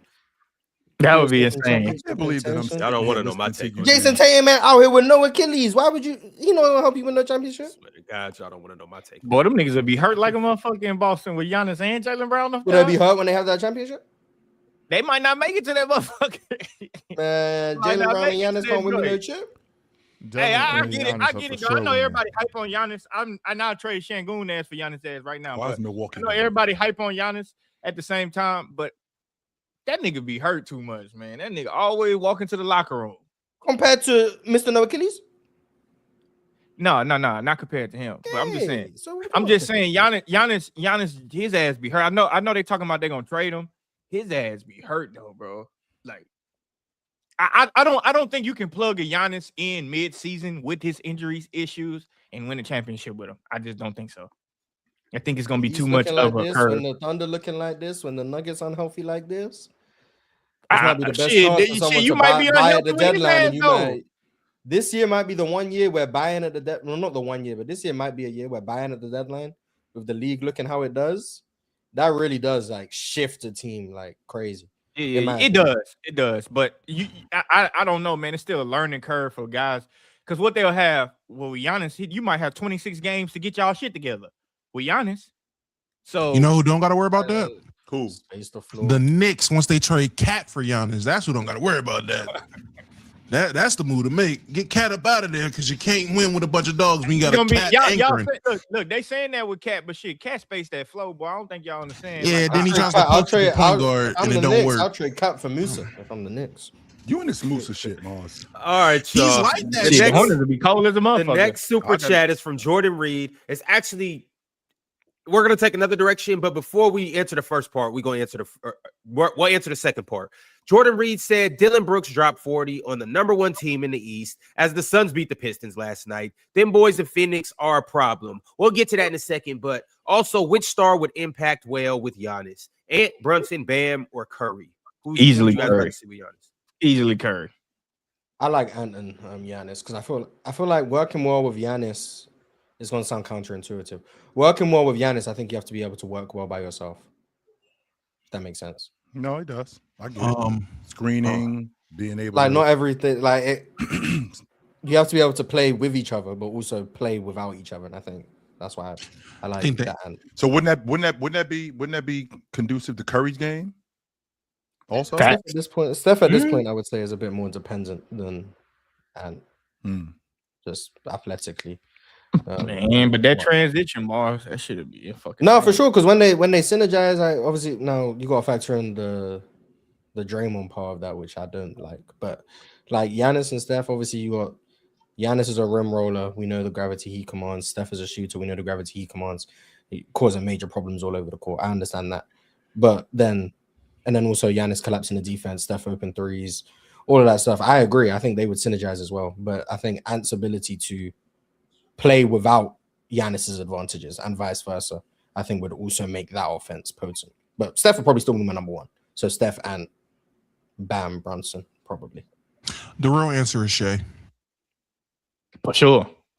That's the real answer. And I think that's a similar reason for why I like the Ant fit, because Shea doesn't need Giannis to do his thing. But if OKC get Giannis, which they should do, that's my number 1 team to get Giannis. They should get man. I'd wait until the offseason to be honest. I'd wait until early and $1 short for niggas to start saying the same shit that I'm gonna say. But you know, I've been saying get Giannis since last year. But that's whatever. But yeah, they out in the offseason this year when J-Dub's contract kicks in. J-Dub and whatever picks for Giannis. Adam Silver got to put his foot down, Mars. He can't go for that. Giannis got to stay in the East, man. Go to Miami, Giannis. I agree. I think Giannis does need to stay in the East for like the league's sake. But Giannis in OKC, come on. It's about to start getting expensive in Oklahoma City. I think. Do y'all really think that trades like that? If I'm not mistaken. Do y'all really think trades like that, like really got to go by Adam Silver for real? Yes. Like, you think they got to go? Doesn't every trade go through the league? Yes. I don't know. Not Silver. He's the commissioner. Like, because you think that you like? Do y'all think? I don't know. We conspiracy thinking right now. Like, do y'all think like the NBA be like, hell nah, we can't have Giannis go to the West. He need to stay his ass in the East. Yeah, I mean, I don't know if it got to go through Adam, but Adam need to step in and stop that shit though. Like if he hears a rumor that Giannis is going to OKC, but it's not allowed. Even if it doesn't go through his desk, he need to step up. Like, hold on, what are y'all doing? Like, it's a business, right? Why does he need to do that though? Because this is a business, a basketball, it's a multi-billion-dollar business. So you know what he needs to do in his business? Abolish conferences. Well, yes, Mars, we feel the same way about that. We need to change the playoffs 1 through 16. There needs to be other things that happen. But if we're doing it this way, everybody can. I mean, look, like I said yesterday, Chill. All good things come to the West. All good things on the west of the Mississippi. We all know this. But for the NBA's sake, like that's crazy. We can't have everybody over here. Like that's not cool. Well, Chill, I think the point is all the five best players in the NBA would all unanimously be in the Western Conference, and then I would say the 6. And then so that would be I don't know the last time that's happened. Well, it's probably happened, I'm saying, but I just don't know the last time that would happen. And then maybe Coop over here, Kobe, maybe the Kobe, Shaq, Dirk, like What about Talkin, all them? Chris Webber? What about the 2013 first team All Pro team? James, KD, Carmelo, James, KD, Carmelo, James, KD, Carmelo. There's only one guy though, Mars. That's it. One guy. The other players in the East. You saying in the East? Melo was in New York. Oh, so there was only one Western Conference. That's what you're saying? No, I'm talking about. Wait a minute. Yeah, Melo was in the Eastern Conference. I'm talking about how lopsided it was. This is what I'm talking about. I'm talking about how lopsided the talent was. I mean, we had a stretch in the Eastern Conference where, you know, for every 4 guys that were making the All Pro team, they were in the West, and was only one guy in the East making it. That was going on. Hold on. What does the first team All Pro thing have to do with this then? Exactly my point. The point that all of the players are in the Western Conference, but they weren't that year. You just listed. In 2013, LeBron and Melo were in the East, right? So, Melo was second team actually. So yeah, he wasn't first team All Pro. And then you said Melo, and then you said definitively. You said definitively top 5 players. So in 2013, and because you said I don't know when the last time that happened. So in 2013, 2014. So KD, James. Let's see who else was first team All Pro. Chris Paul, Kobe, and I don't think Bryant was first team All Pro in 14, but 13. But 13, yes. Bryant, James, and Tim KD, Duncan. Tim Duncan. So 4 to 5 guys are in the Western Conference. That's how it beats, yeah. Well, but at least the best guy was in the East. But that's one guy. I mean, it is. Yeah, but at least it's the best guy. At least that's better than right now. And if Giannis goes west, who's the best player in the league? You think, Ox? I just said Giannis. Yeah, exactly. So if Giannis goes to the West, it's none of them. Well, not this season. He been hurt too much this season. He ain't really playing enough. So exactly, it's Kawhi. The last time that happened. Talk to him. The last time that happened. Don't forget Jaylen Brown during that time. We got to keep it pushing, though, y'all. We still on the same super chat. Dylan Brooks dropped 40 on the number 1 team in the East as the Suns beat the Pistons last night. Them boys in Phoenix are a problem. Yes, they are. Phoenix is still cooking this year. Dylan Brooks went off last night, 40 points without Devin Booker. He's obviously down with an injury. Also, Grayson Allen had 24 points. Colin Gillespie, 16 points. And the Suns were just too much for the number 1 team in the East, y'all. What are our thoughts on this? The Suns are 29-19. That the Suns should be in the Giannis sweepstakes. Yeah, they should be. Devin Booker should be an All-Star too. I don't know how that's even though they didn't have it's the same Devin Booker. You said that Dylan Brooks was playing better than him. Dylan to start the year, yeah, he was to start the season. So if Devin Booker was in that little slump, shouldn't Dylan Brooks be an All-Star too? No, Dylan Brooks for sure should be All-Star. Devin Booker's been better than Dylan Brooks. Yeah, he started better, and then since that point, Devin Booker's clearly been better. What point? What are we talking about? Today is January the 29th. I don't know, 2 months at least. Yeah, it's at least 2 months. At least 2 months. Dylan Brooks should be All-Star though. I think at least considered. I think he should be considered for reserve. He's gonna get considered. I wouldn't be surprised if he gets some votes. I think if Dylan Brooks is an All-Star, it's probably the worst All-Star in years. But probably so. But that's cool. But yeah, he's been playing well. I didn't watch last night's game. I couldn't tell you how he scored 14. That's not fair, Mars. We literally sat up here and had a conversation about him being able to start on every NBA team. Like he's not just a good player. But that don't got nothing to do with the Congratulations. Okay. Oh look, you can start All-Star on every NBA team. Cool. That includes the NBA champions. Yeah, but I don't think they got nothing to do with being an All-Star though. Congratulations, you're better than I'm having a great year. I'm having a great. He is having a great year. He can be, but that still can be the worst All-Star. Is he the worst? Is he a worse All-Star than what Andrew Wiggins was? That's why I say he's probably the worst one since then. And I think Wiggins was better that year. But the league is evolved, so it don't matter. Is he a worse All-Star? But he's not going to make it. But like, even if he did make it, congratulations to him. It's still a big landmark for him.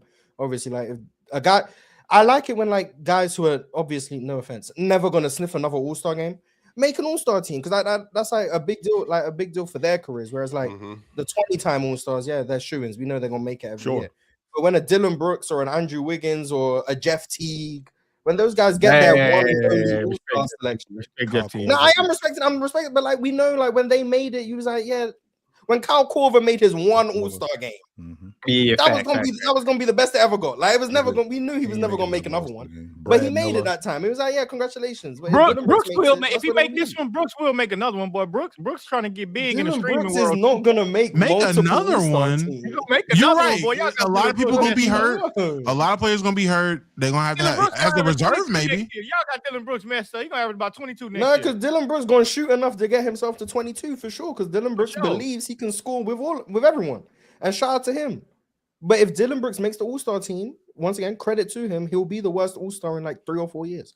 And going back further than that, since like 2016 Kobe. No, because Dylan Brooks is better than 2016 Kobe was. But at least Kobe got it because like it's Kobe. Like, but didn't Kobe get like what Kobe got now All-Star game? That was as many shots as he wanted. Yeah, that was his last. Let's look at the 2016 All-Star game. I think Kobe had the most, right? Oh, I think that was just his last game. I think that was just his last game. Yeah, when he had 60. In the All-Star game, Kobe had 10 points on 11 shots. Damn. But we don't start watching the All-Star game. We don't care. We don't start watching. Facts. And Dylan Brooks, shit. If I'm the NBA, you need Dylan Brooks in this All-Star game. And shit, I want him not on the same. So he can compete. So he can compete. Yeah, that's one thing I will say. Dylan Brooks will compete in an All-Star game. He's not there to just let everyone go by him. Dylan Brooks the last thing the league needs is Wemby and Dylan Brooks going 150% while everybody else is jogging. That's gonna look crazy. That's what we do. Dylan Brooks. How many techs have been given out in All-Star game history? Dylan Brooks might get. I think zero. Dylan Brooks might get the first one. Dylan Brooks might get the first one. I do want to see Dylan Brooks and Wemby team up, though. I do want to see that shit, though. Man, Ron, put that Kool-Aid down. I was just about to say, Damo, Ron, put that goddamn flask down. What you doing? I do want to see Dylan Brooks like on that Spurs team. Drinking it with a smile on his face. Man. I ain't gonna lie. DB moved the needle for the Spurs for me. I ain't gonna lie. Dylan moves the needle for a lot of teams. For everybody. Today, he's the culture changer. He's a locker room guy. Is Dylan Brooks better than 2014 David Lee? 2013 David Lee? Yeah. No. To me. No. Me? Yeah. Rip, I wanted to say yeah, but no. I might forget who David Lee was in 2014. Y'all gotta remember how good David I wasn't a big was. David Lee fan, though. I don't think David Lee should have been the Warriors All-Star. I think Steph was better. But David Lee is better than Dylan Brooks. He was having a better season than Dylan Brooks, too. Yeah. Mm-hmm. But Dylan Brooks, all right. The next super chat is from Dub Ballout Highlights. Dub Ballout said, I'm not sure who's a Lakers fan on the panel. Me neither. But what are y'all thoughts on the reported trade discussion of DeAndre Hunter for Dalton Connect and Rui Hachimura? I don't see how this helps. I don't see how this helps the Lakers, but what y'all think? DeAndre's better, but they're trying to right now. The Cleveland Cavaliers are on the second. DeAndre Hunter's better than Rui. No, I think he was last year, but I think he's having a rough year this year. But they're also trying to skate money too. So I think financially, yeah, maybe it makes sense. I don't know. Yeah. That's that super chat. Of Dalton is always answer that super chat. There are no Laker fans in the PC community. Just to answer that. There's a couple. Yeah, I must not be in the PC community then. That's crazy. 100%. Damo is a Laker guy. Damo ain't no Laker fans in the PC community. Yeah, they all be fake. All in the community. I don't think trading Rui for DeAndre Hunter is an upgrade. That is putting a hat on a hat. Not gonna lie to you. That was a lateral move. That's a lateral movement that Keem was saying KG with right there. That's a straight lateral movement. Lateral movement. Yeah, nah. That's a dumb trade game. Why would anybody do that other than you just think you just supposed to make a move? Like why would anybody? That's making a move to make a move. That's making a move to make a move. Yeah, like why would and by the way, Drench, if they do that, the Lakers winning the championship, just so you know. When we got DeAndre that will be what people say. That will be what people we winning it. First of all, we winning the whole thing. Rui is better than DeAndre Hunter. Like Rui is just better than him. And what is he gonna go to LA to do? Do the same shit Rui gonna do? Yeah, but a little more defense though. He should be able to play more defense. But this is the thing, right? So when you play in obscurity, especially when you go to the Lakers, they start believing you can do things that you haven't done in like 3 years. So they're gonna believe that DeAndre Hunter is actually a 3-and-D wing. When the truth is he hasn't played defense since like his second year in the NBA. But they're gonna believe he's a 3-and-D wing. And then when he gets to the Lakers and they find out he's gonna say he's trash. This guy actually don't guard. And then they're gonna be disappointed at the expectations that they put on the player when the fans of the team that the player just came from will tell you firsthand, yeah, DeAndre Hunter ain't been playing defense for us. But they don't want to hear that. Same thing that happened with DeAndre Ayton. When everyone was telling the Laker fans, hey, this DeAndre Ayton guy, he's not going to try. He's not going to put no effort forward. You're not going to like DeAndre Ayton. But the Lakers fans believed in him. And now DeAndre Ayton doing everything the Blazers fans and the Suns fans said DeAndre Ayton would do, they mad at DeAndre Ayton. That's how it goes when you get traded to them. Hold on. Wait a second, Ox. I ain't heard shit about Jake LaRavia. What the fuck Jake been? On the bench. He in the starting lineup for Rui. What you mean? He in the starting lineup for Rui. He's so good. He's starting now. Where the fuck Jake at? Are we trying to get? Are you trying to get points for being right about Jake LaRavia right now? Oh, nah. This no. This my thing, Jake. I never said Jake LaRavia was an all-star. I just said he better than you think he is. What? Wait. He is better than you think he is, just like Jaime Jaquez. No, I was wrong about Jaime Jaquez. Well, not like Jaime Jaquez. I was wrong about Jaime Jaquez. I said that. Nigga, I wasn't wrong about Jake. I said, wait till Lakers fans get a hold of Jake. They gonna either say he trash, we need to be moved. All that. That's not real life. That's not real life. We don't care how Laker fans feel about any player. Because that's not real life. They just gonna say. But I don't think y'all remember my argument. Damo, do you not exist, or am I losing my mind? Is Damo not sitting right here? I just got kicked out the community. As a Laker fan, What I mean by that is you can't ask a Laker fan about a Lakers player because there is no gray area. Not? It's black because y'all not. Y'all don't live in reality. But I don't know reality about Laker players. What are you talking about? But Ox, I think people forget my number one argument.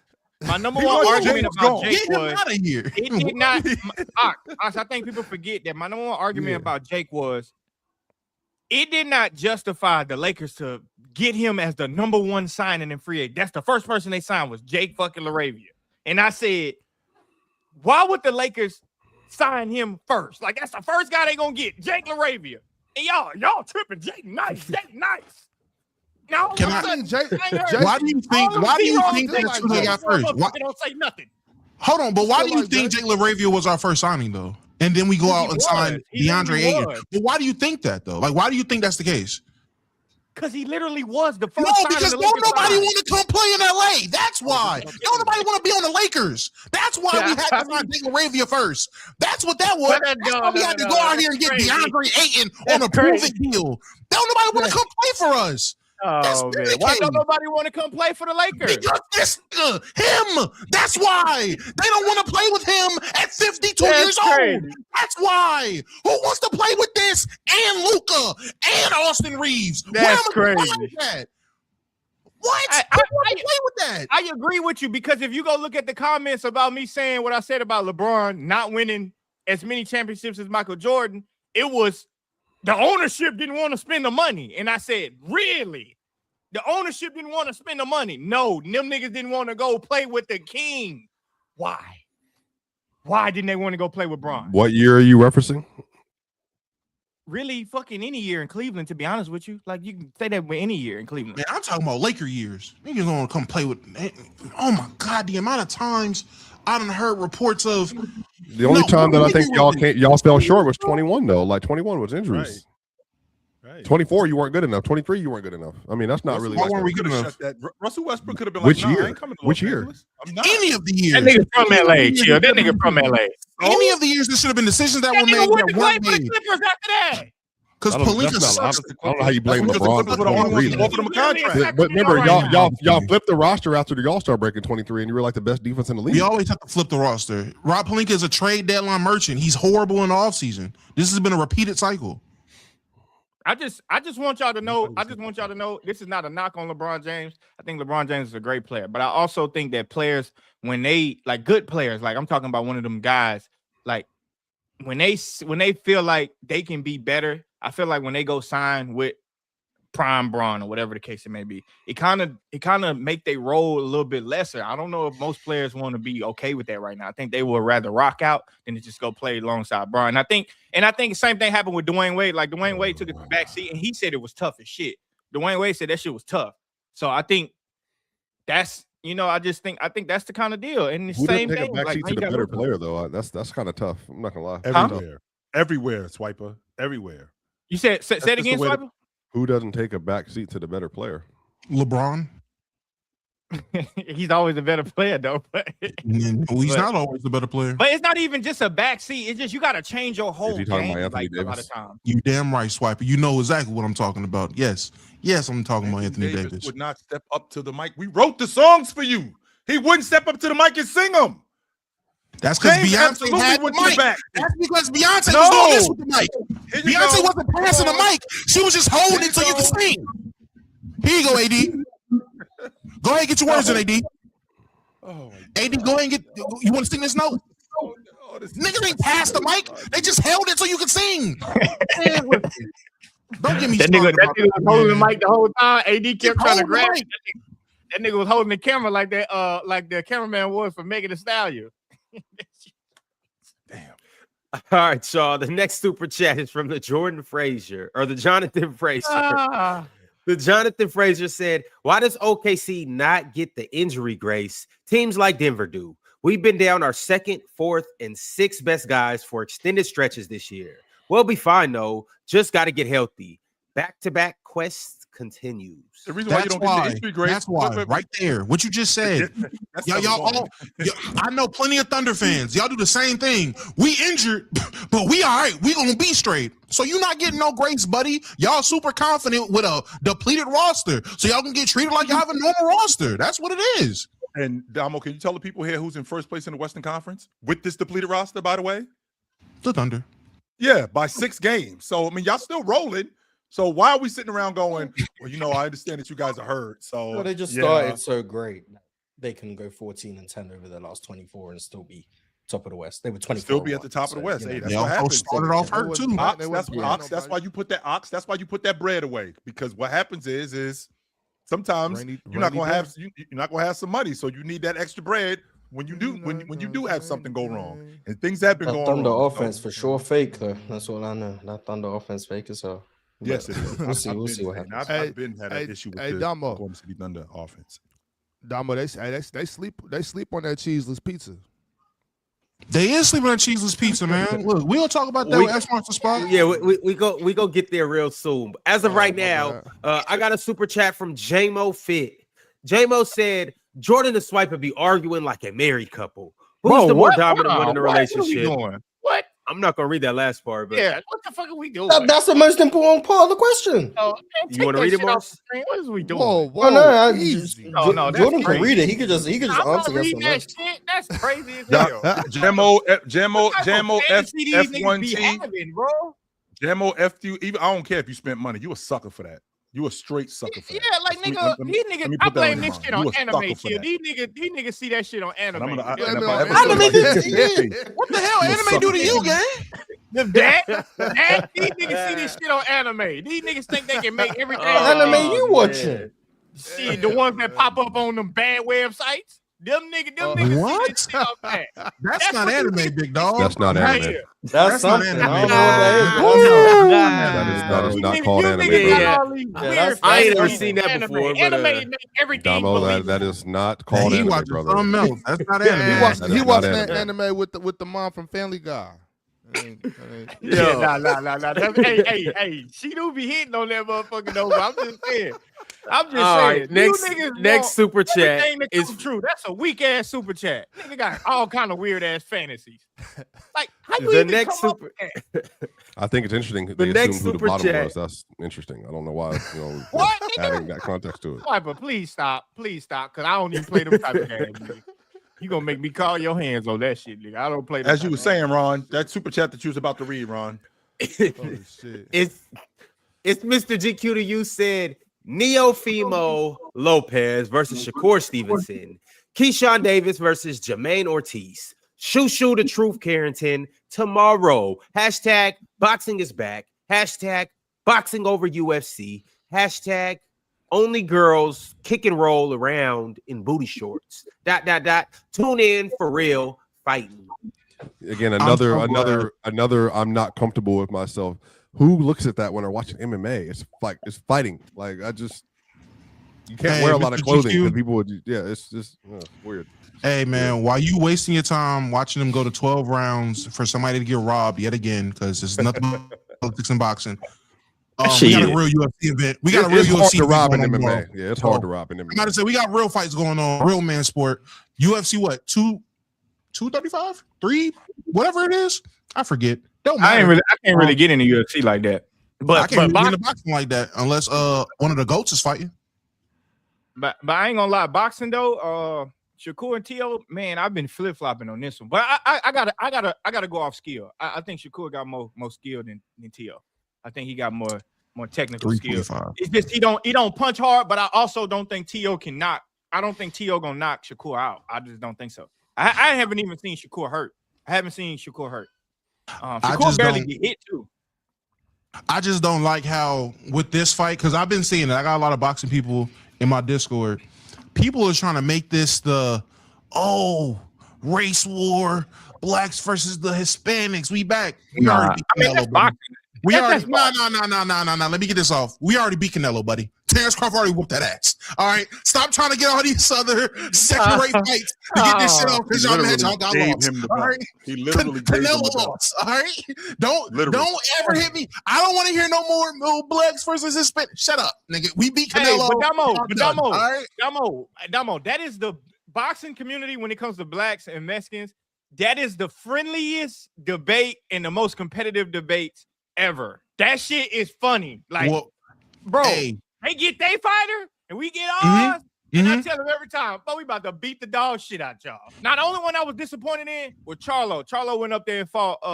Charlo went up there and fought Canelo and was scared, bro. And Canelo was scared of him. He wasn't one of us. And Charlo from Houston. He ain't really from Houston, but he got Houston roots. So I respect it, and I think Charlo a great fighter. But he was scared of Canelo, and I hated that shit. But we got our get back with Terrence Crawford. The next person I want to see, I want to see, what's that, NUA? He got to come on, bring his ass down here, brother. I need somebody to go and spank that ass. Who you want him to fight? Who you want to see him against? I want to see him against Shakur. I want to see Shakur. I would love to see that. I want to see, because NUA hit hard, but Shakur is a top-notch defender. I want Shakur to whoop his ass. And if I'm Shakur, though, I wouldn't be scared to go over there. I'll jump on a flight. No. Going over there and fighting is kind of nuts. That going over there is kind of funny. Hey, George, sometimes you gotta do what you gotta do.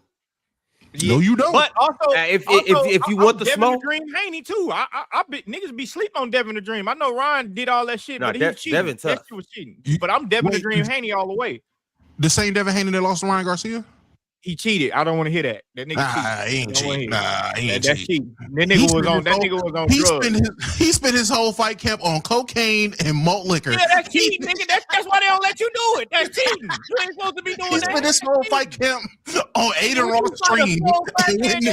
That boy up. Would you fight a swole crackhead that know how to punch? Shit. Boy, you crazy motherfucker. Boy, I'm gonna whoop your ass. I'm just saying. Yo, bulletproof. Yeah, but I rock with T.O. But you gotta get your ass whooped tonight, brother. You gotta get your ass whooped. And who the dude? Oh, the Eastside Cruz one.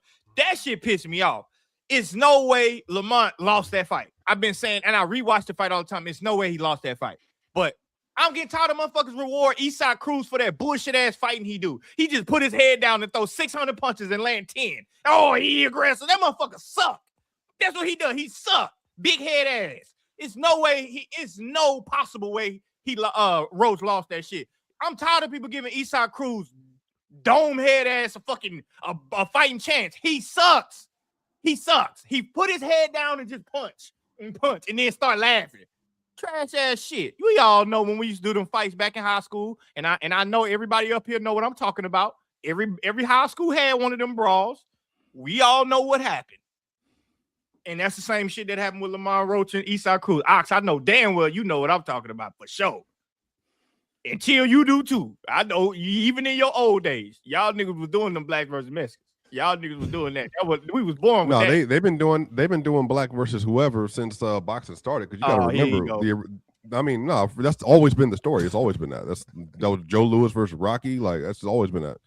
It's Johnson versus yeah. But I'm talking about Swiper. I don't know if they did that in Colorado, but I know black versus Mexicans. Boy, you born into that beat. Yeah, of course it did. Well, your ass 8 years old, you gonna go fight a Mexican for no reason. Yeah, more then y'all gonna Mexicans be cool in Colorado than black people. So of course, yeah, obviously.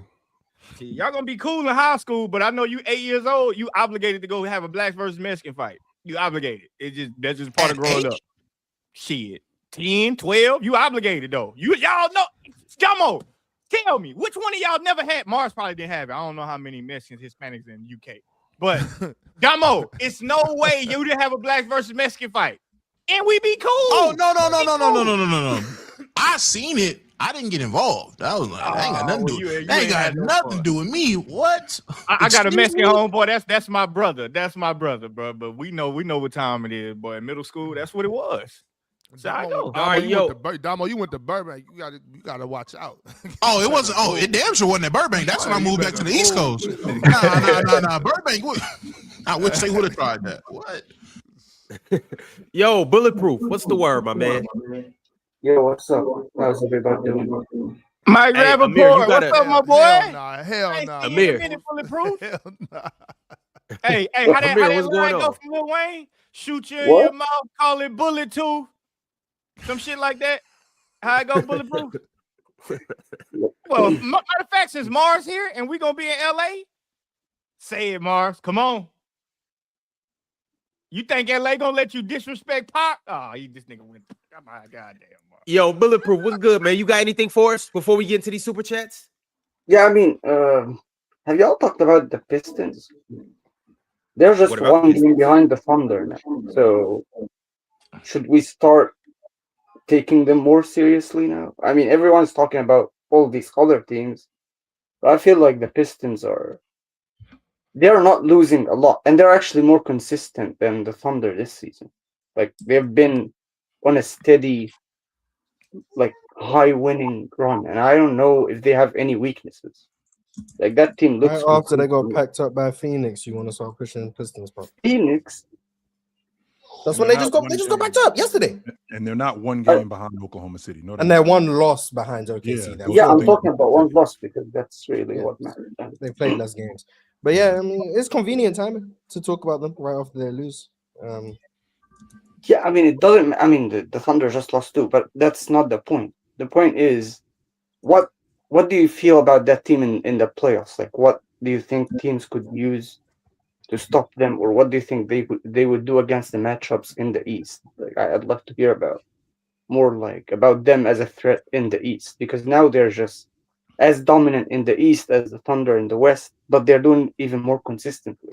Well, since you talk about consistency, I think that's the main issue in terms of Cade personally. I mean, Cade specifically. Cade's ability to score at the rim consistently in the playoffs. Cade's ability to knock down the jump shot consistently in the playoffs. Cade's ability to knock down the long ball consistently in the playoffs. That was their biggest problem last year. It looks great right now, but when teams scheme for you to specifically do that, then it looks tricky. So when they run up on teams, like to your point, with offenses like with the Knicks and with Cleveland and Philadelphia, that got a big the way that they had Philadelphia, who's Joel Embiid is playing the way that he plays, and putting Cade, who has actually been a really good defender this year, but putting Cade on his heels and making him defend, it could very well affect his offense. That's a good point.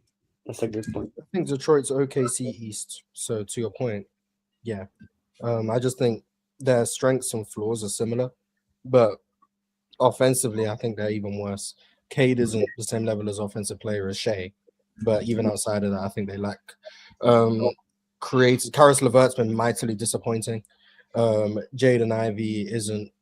I'm not the highest on Jaden Ivey, so I feel like if they had more ball handling and shot creators, I would buy them more in the playoffs. But in the playoff setting, I think they are going to be too one-dimensional offensively.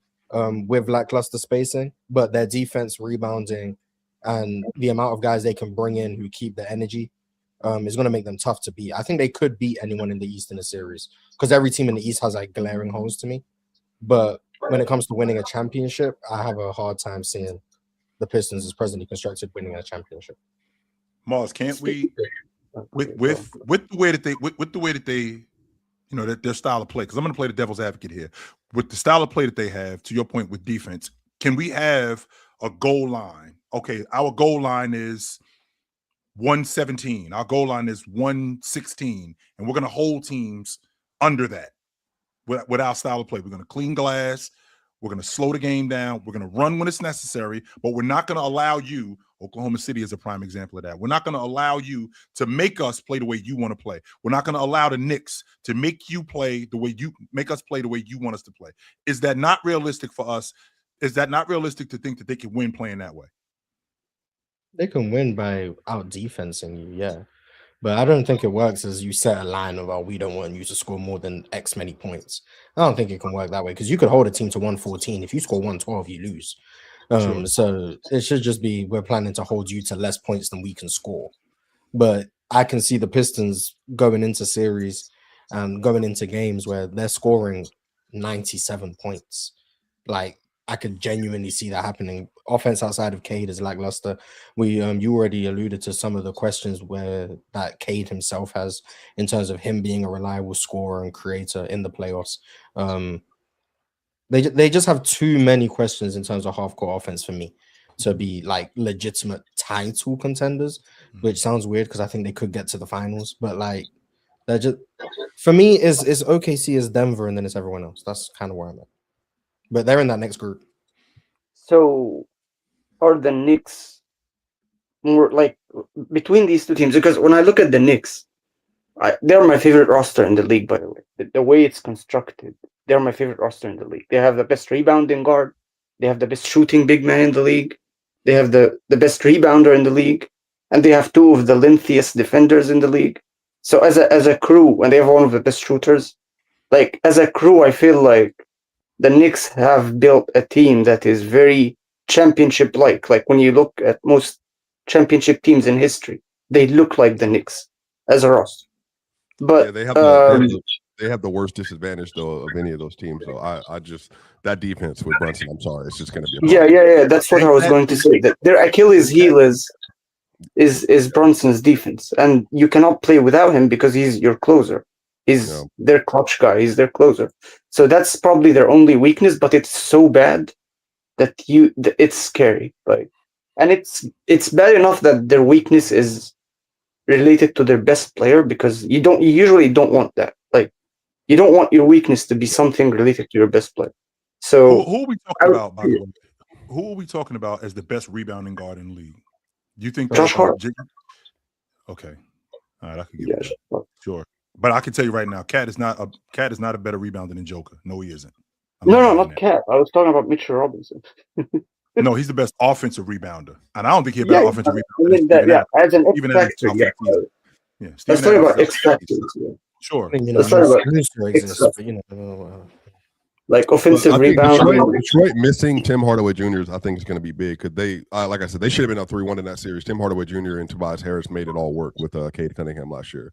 Them not replacing Tim is a tough deal, but they could. They have to find a shooter. That's what Duncan Robinson's supposed to do. So maybe They also lost Malik Beasley as well. Like, that's they had both of them exactly. That's him, Malik Beasley, Tim Hardaway Jr. and Tobias Harris with Cade. That was a problem. That was a legitimate problem. Karis LeVert is just. I thought Karis LeVert was going to be nice because I liked Karis LeVert in Atlanta last year. Yeah. He's been bad. Jaden Ivey has not been good. It's like, and then your best defenders, like in a playoff series, like you can't have a Saw, Ron Holland, beef stew all out there offensively at the same time. Like Asar right now is averaging 25 minutes, and I think he's the best wing defender in the league. But he's averaging 25 minutes in the regular season because of the offensive shortcomings. In the playoffs, it's hard to imagine those minutes going up. Same thing with Ron Holland averaging like 20 minutes a game. It's hard to imagine those minutes going up. So you're going to end up relying even more on your starters, which means you're going to lose some of the defensive guys in the playoffs because you can't trust them offensively, which means you might lose some of your defensive identity. It's going to be difficult. Their roster, I just think, has a few too many holes offensively. But if they were to go get that guy in Brooklyn who just had nearly 40 last night. Damo, would you pick up the telephone? And I know that this sounds a little bit ridiculous, but Damo, would you pick up the telephone and call Beasley back? Would I do it? Would you call Beasley back? Hell no. Like you out? Hell no. What? I can't have a little gambling problem. No. Oh, we already off that. So Michael Jordan say he won't be in the league. You just gonna say hell no? Well, we already off that. You're right. We've already gotten to the bottom of that. We're done with that. So did we though, Chill? Yeah. Are we off that? You in the NBA, and you dealing with them type of issues. So we can't have that in the locker room. I'm sorry. Not in my locker room. Because now I can't trust you. Now I feel like you going 0 for 7 on purpose now. Even though Ron, even though there's no evidence of me, I mean, I work at your bank, Ron, and there's no evidence of me stealing. But he also had evidence he wasn't paying his rent, and we know he wasn't paying. That's something else. That's nothing to do. Why are you not paying your rent? Do the math. Yeah, do the math, Chill. Do the math, Chill. Okay, we put one and one together. The owner of the Pistons owned his complex. You weren't paying your boss rent. No, you're not. I'm not calling you back. So you paying me $12 million a year, and I'm gonna give you some of that back? That just sounds like I just took less money on my contract. Nah, really what? No, Mars, that's ridiculous. I can actually get with that, Mars. That's actually in the contract. Nah. Yeah, you better give me Chill, are you on our contract to pay my rent? So you agreeing with this? For the year. But for the year, I don't know. Let's say that my condo, the rent on my condo was $10,000 a month. Okay, and I'm signed for the rest for this season. All right, it wasn't even that much money. Take that $100,000 out of my contract. You have to put that in the contract. Then you can't just say oh, will you pay? We really don't. Chill, there's no way. No. No way you're serious. Yeah, hold on, Swipe. Chill, it's no way that you are serious right now.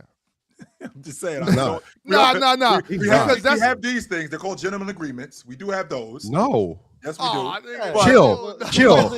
I don't know if you have a mortgage or if you have a rent. If I'm second in the league in threes and you still coming to me complaining about rent, man, shut up, man. What the hell? I'm making 300 threes and you can't just let me skate I understand Mars being a young fella and still being a little naive about making sure that part I taking can get care of that. Okay, yeah. You know what I'm saying? Like Mars, I'm gonna give you a pass on that. Chill. I know that you're not serious right now.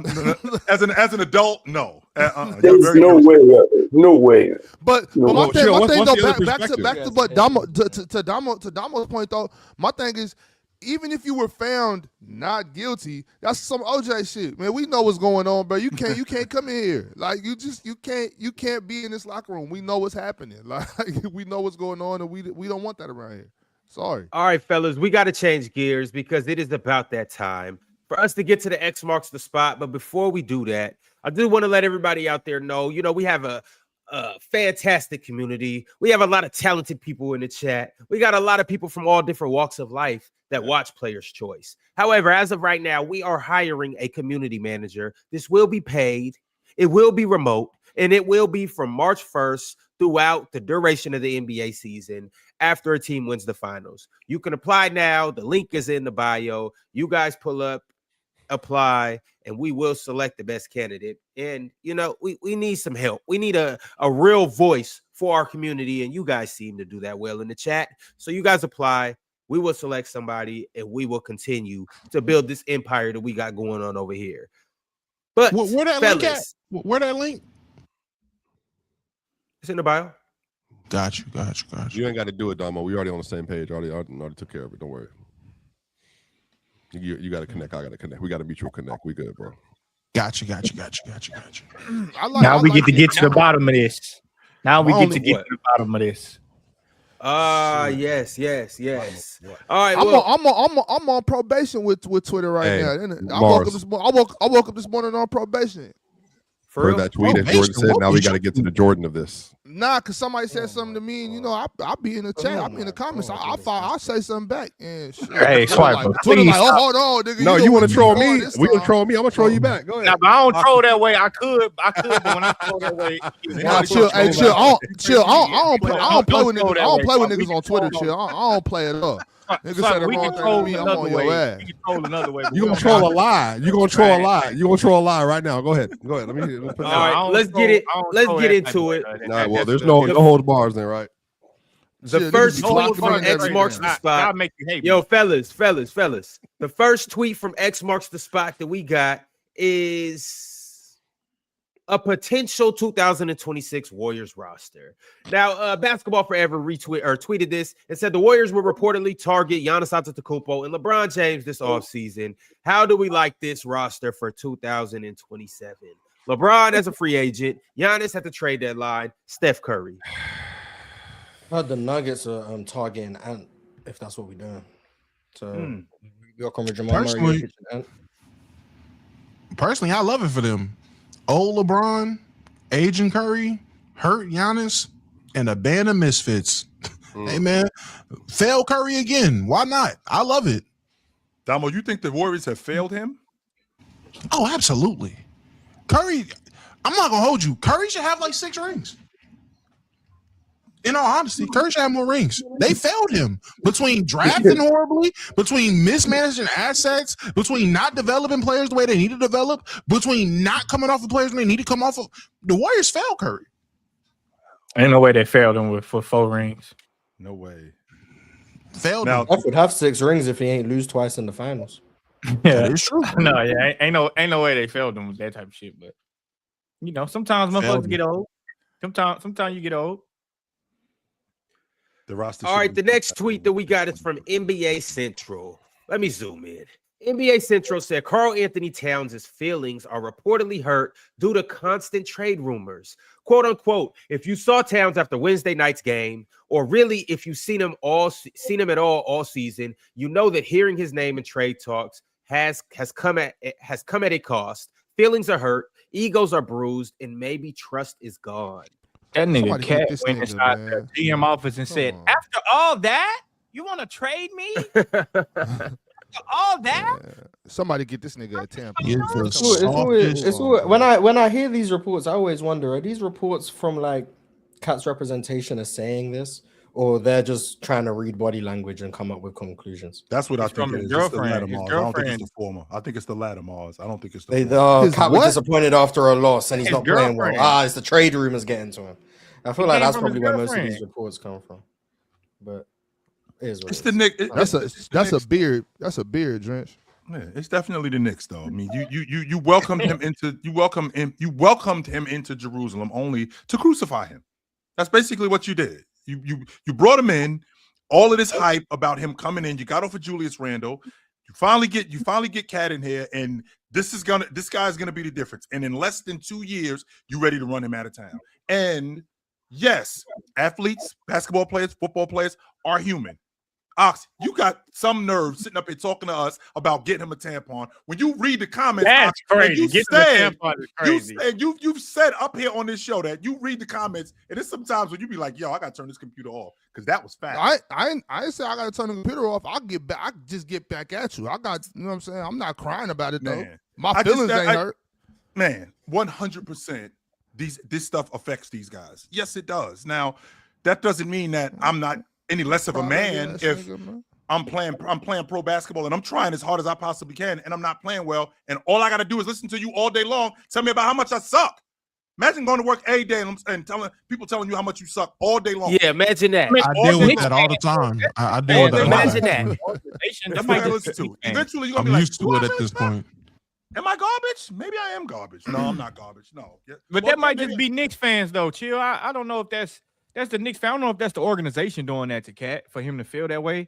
But I mean, trade rumors is what it is. Like everybody gonna get him. Like nigga, you not LeBron. Like nigga, I know you New York. He from New York and all that shit. But at the same time, Cat from New York or Jersey? Chill. Jersey. Okay, well he from Jersey. You know it's up the street though. But I mean, at the end of the day, you're not the best player in the league, and as long as you're not the best player in the league, it's always gonna be trade rumors. Like it's always gonna be that type of shit. So like, play better, shut them up and play better. That's trade rumors. My only thing, chill. It's not about the outside talk. It's about getting your feelings hurt about some trade talks. We talking about Giannis Antetokounmpo. Niggas like be real with yourself for a minute.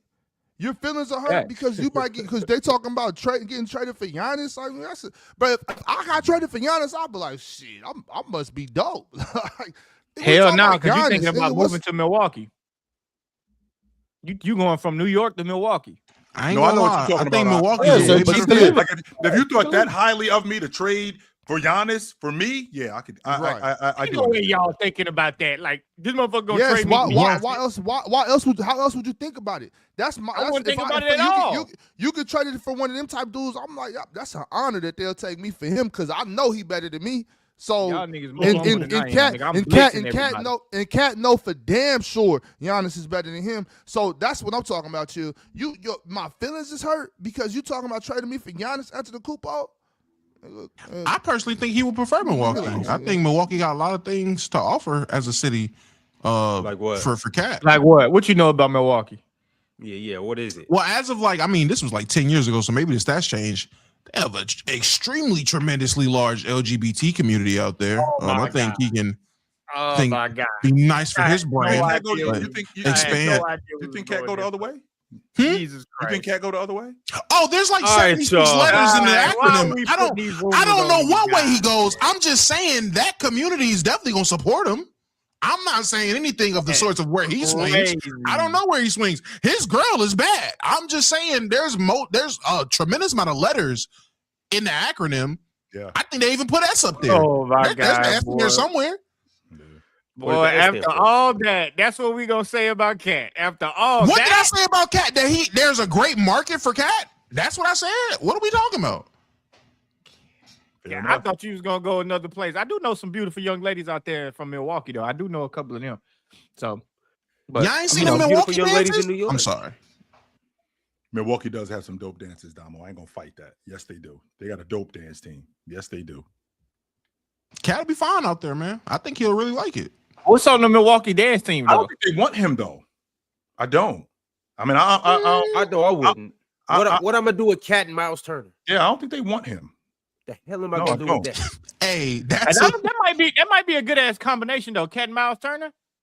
What, to see who can make the most threes per night?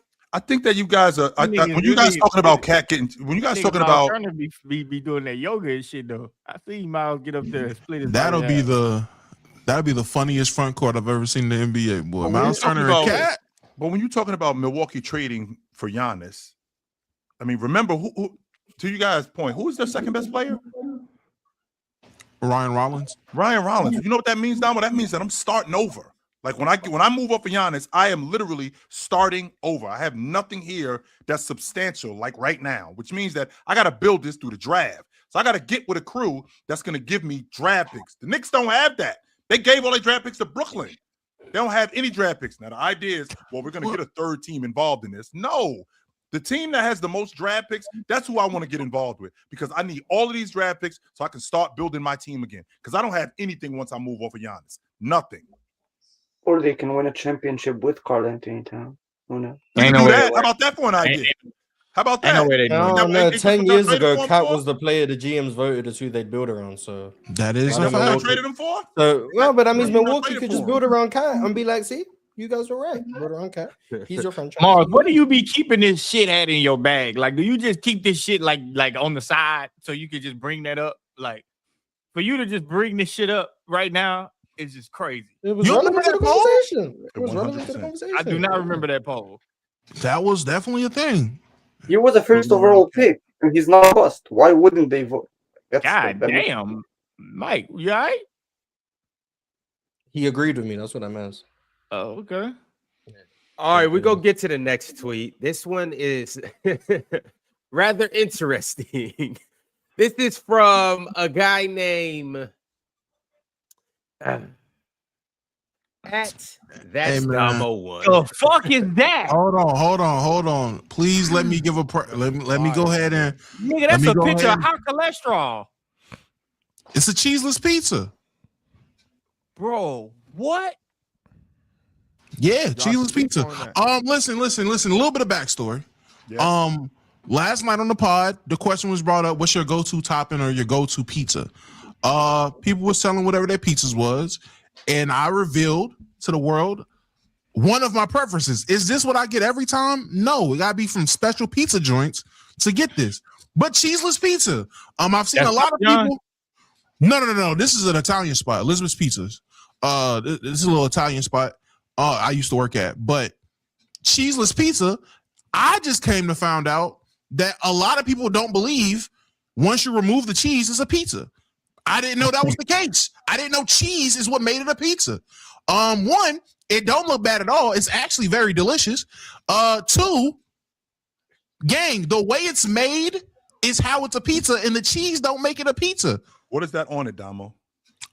Meat. Yeah, meat. Okay, so minus the cheese. Yeah, meat, no cheese. And bacon. Is bacon on there? Yeah, that's bacon.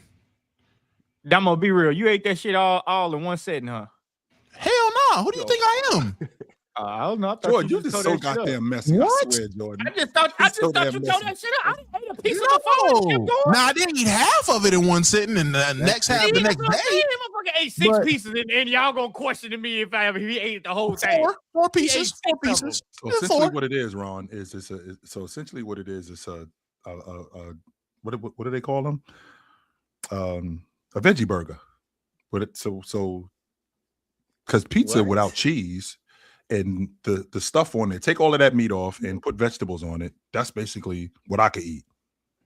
Basically, all right, I could get with that. It's not bad. I'm just saying. You get pizzas with no cheese on it too? Not eating that I do shit. not eat pizza. No. What's wrong with it? Hey, chill. I ain't gonna lie. I ate one of them. I ate one of them Supreme What's wrong joints. with it though? Chill. I ate one of them Supreme joints the other day. It was like last week or something. That's exactly one why of my favorite pieces. That shit made my stomach hurt. I love Supreme pieces. That's because your body used to that bullshit that you eating. That's why. Nah, that shit tore my stomach up. The reason why is because it's getting all of that bullshit out of your body, and once you start eating it, you're gonna feel a lot better. Because it did the same thing to me. It did the exact same thing to me. Every Friday it's either a pizza. It used to be Chick-fil-A, but then Chick-fil-A meals, you get all the fries. That's 5,000, 6,000 calories. You get an extra large pizza that's 2,200 calories. It's better than eating anything else for like a cheat meal, a cheat day. So I load up on pizzas, burgers, but without fries. Or burgers I eating fast food, so I just cook now. I just cook. Yeah, no, that's great. Yeah, that's great for you. You'll definitely shed weight. I told Ox, I found a new hobby. Once I learned how to cook that stew. Oh, and that stew was busting too, boy. Oh my God, it was busting. You gotta throw some carrots in that joint though. Nah, I didn't fuck with the carrots, but I found the new. I put the potatoes in there, but not I ain't put potatoes. The carrots. But the new hobby now for me. Meals. That's all I do. I be on TikTok. Hey, I be on TikTok just looking up recipes that I can cook now. Like yesterday, I cook in the morning too. I'm old school because I only eating at like 2:00. I only eat at 2:00, and then I don't eat no more. So. Well, I like it. Petty, if the Chick-fil-A fries, they have 700 calories per box, and so I did the math on my cheat meals one time, and I was in the 6,000s because if you get like a lot of fries, like it just gets up there very quickly. So then it's better to eat a literally extra large pizza, like with anything you want on it. You're clearing 2,500, which is what a normal person's supposed to have in a day, but that's the point of the excess. Swiper, you got one cheat day a week? I'm not like I used to be because it's just not realistic because I cut crazy weight, but then it just wasn't sustainable. I more 80-20 rule. Like I'll eat really good for 80% of the time, 20% of the time. Like when I hang out with Chill or something like that, I'll get a burger, or, I'll get a milkshake or something like that, or I'll go out. Chill don't eat. Oh yeah, when we went out to eat, I think I had a burger, fries, and a shake. And all Chill, that kind of stuff. You messing up Swiper's diet? No. And that's why we boxing when I see your ass. Chill ain't changed his. Hey, Chill. Yeah, I changed my cardio too. I've been doing I'm doing 6 to 8 miles a week now, running instead of doing Stairmaster, which has been good. Enjoy that. Chill. You wasn't here, but I told you. Now, Chill, I gotta invite you. Me, you, and Mars. We're going to Rancho Cucamonga, and we're going to Tippawan Thai food. I'm getting you right, Chill. Best Thai food. We went to the Thai spot in San Francisco. Remember that spot? He didn't go. Mars didn't go. I'm not going to this one either. I don't drink protein shakes. Super dope. Yes, I don't take creatine. I don't take protein. Hey, the one in Rancho Cucamonga is better. The one in Rancho Cucamonga is. I'm chill. I'm not lying. It's just far. That shit far. It's like an hour away. But I'm going. I'm going. I don't know what y'all let me know when you're going. I'm down. If I ain't got no engagements and ain't got me doing something. Yeah, I'll come with you, no doubt. Mars gonna be with me in Long Beach at Louis Burger. Hey, Ron. Mars, if you honestly think that you're gonna be in that hotel, gonna be a Louis Burger. Latest hell, it's gonna be 2 a.m. When we get to LA, are you gonna work out in the morning with me? Mars, you are bringing your ass outside. Hell yeah. You are 100% bringing your ass outside. Ron, you be playing, but you really could run. You really should run more because I think you actually would be a good runner if you actually tried. Like you playing around about it, but you actually could. That shit just boring. I mean, it's good for clearing out your head, especially if you got a lot of stuff up here, a lot of demons you fighting through. It's better to do it outside, though. It's better to do it outside than on a treadmill. Well, Ron, you ain't got to run because you slender anyway, so you ain't got to worry about that. Ron, don't mean Ron is shape. Damo could be in better shape than Ron. Just depends on how he handling his body and what he's intaking. You not in better shape than Ron. Who? No, Ron, I'm for sure in better shape than you, bro. For sure in better shape. Ron, Ron. All right, no, we've already done this. No. Let's do that. Jordan, Which did I just ask him to work out with me? Did I not just ask him to work out with me? Ron in good shape. I'm not saying he's in bad shape. What do you want to do to prove who's in better shape? I mean, Ron, we could do you realize like we could do everything. What do you want to do? Bench squat, deadlift, and run. Bench squat, deadlift, and run. Who's fast out of you and We're Ron? talking about shape as in stamina, like running. No, but that's not just you got to do chill. both, Ron. You got to do that's both. what I'm saying. That's a misnomer. It's not just stamina. Like your body has to be. You have to be like your mobility, which we could easily do. Which I'm extremely mobile. You have to do strength. You have to do cardio. I'm saying like we can do it all. Like I think if your panel test, you might win the stamina one because you also weigh. How much do you weigh? I'm asking legit. How much do you weigh? He's like 175. That's what Ron more than 175. Ron, answer the question. How much do you weigh, Ron? Ron, how much do you weigh? Oh my God. I'm 210. Okay, you're all right. You're 210. There's no way he's 210. Well, he's 6'2" and a half, 6'3", so he could be 210. But Ron, I'm 35 pounds heavier than you, so like then you have to put all that stuff in as well. So you should be faster than I am. Yeah. Huh? Yes. You 255? Yeah, I'm 250. I'm 250. I'm too big. I'm like, bro, right now I'm probably like 237. I ain't gonna lie to you. I'm like 237, bro. I know one thing. I know Mars getting dragged by that goddamn collar. Mars, you coming out? I'm definitely bringing Mars out, bro. I'm definitely coming out. Mars. So you better be prepared, Mars. Get your walking shoes on, all of that good stuff. Ron, Ron, are you actually 210? I'm gonna be in my slides the whole time. Okay, that's fine, but bring your ass because you come. Jordan, you 237 right now. So Jordan 237, Ron, you're 210. Yeah, I'm like 237 for sure. Ox, how much do you weigh? You know? Like 275. Yeah, but Ox is 6'8", so whatever. Like, yeah. Damn, Ox is 275 for real? Shit, might be 280. Bro, Ox is last tall, time you bro. told me you was like 250. No, I never said that. I ain't been 250 since. I was like 250. I ain't been 250. Yo, you know what you weigh? Yes, now my homeboy like 245, 240. So 225 at 51. Yeah, 225. 51 to 6'4". That's legit. Yeah, that's Chill is in great shape. And that's the thing, because your BMI chill, you're not supposed to be 225, but that's why like it's not reflective of that's considered obese. Yeah, it's not reflective of this. Like I feel really good at 250. 260, I feel really good. But like if I got the 240, I don't feel good at 237. You don't, yeah, that's what I'm saying. Body type. Yeah, body type for sure. For sure. Yeah, I'm around 225, 230. When I'm your age, I want to be that size. When I'm your age, that's a big deal. By the time I get to LA, though, I'll probably be back to like 225 though. All I know is that Mars think he gonna have his ass in that room all day. He not. Mars bringing his ass out. No, he not. That's Mars, what I'm saying. No, you're not. I'm me and Drench heading down to Rancho. Drench about to take me to the tie spot. I'm definitely with that. If I ain't got no engagement, you guys do things against your will. I don't appreciate that. Yes, you do. Yes, you do. Yes, you do. You troll us all the time. You troll us constantly. Number one, nonstop. We're not going to do it making you do things. We're not making you do anything against your will, Mars. We're working. Yes, you are. We are working. So because we're working, that's just still against my will. Okay. What? Mars, you didn't. You signed up for a job. You have a job. Yes, Mars, you didn't come. What you mean? I ain't paying for the ticket. I ain't also. You still didn't come all the way from where you came from to sit in the hotel room. No, you didn't, Mars. You've never been to Los Angeles before, Mars. Have you ever been to Los Angeles? One walk. Me and Mars went on one walk, and it was. I'm here to explore the hotel room of Los Angeles. Nah, you can do that. That was the only walk we went to. These places on TV. Hey, Ron. So for room assignments, like you and Ox, obviously, because for obvious reasons. Chill probably by himself again because Chill's got he's got seniority, so he can be by himself in the master room. That's not what's happening. And then Mars and who else is coming? Mars and Damien probably like low energy. Why? Because they got. That's not. What make you think Damien low energy? No, Damien can work with anybody. Damien finna be with me in Anaheim. Facts. Blood. What's in Anaheim? Real talking, Jordan. That's the room. That's definitely a room. Real talk. Because we from Houston. Y'all got the same energy, and y'all from the same place. Both of y'all together. That works. Nobody's standing over nobody's bed, though. I know. Jordan, you've been around me. I don't talk. I don't talk a lot. Like when I talk, but I be like, doing stuff. So like I'm, But you and Real Talk could talk and process and theorize. Mars, are we asking too much? Get on the plane? Is that what we asking? I don't know what you're talking about. Is that enough right there, Mars? Yeah, but I'm saying, but I had to go to the airport is annoying. So we asking too much. Yes, this is mightily inconvenient. Nah, but I get Mars. Mars, Ron, you stay away from me though. That's what I know. You stay away from me. Chill. The rooms have already been assigned. I don't want Sorry. Hey.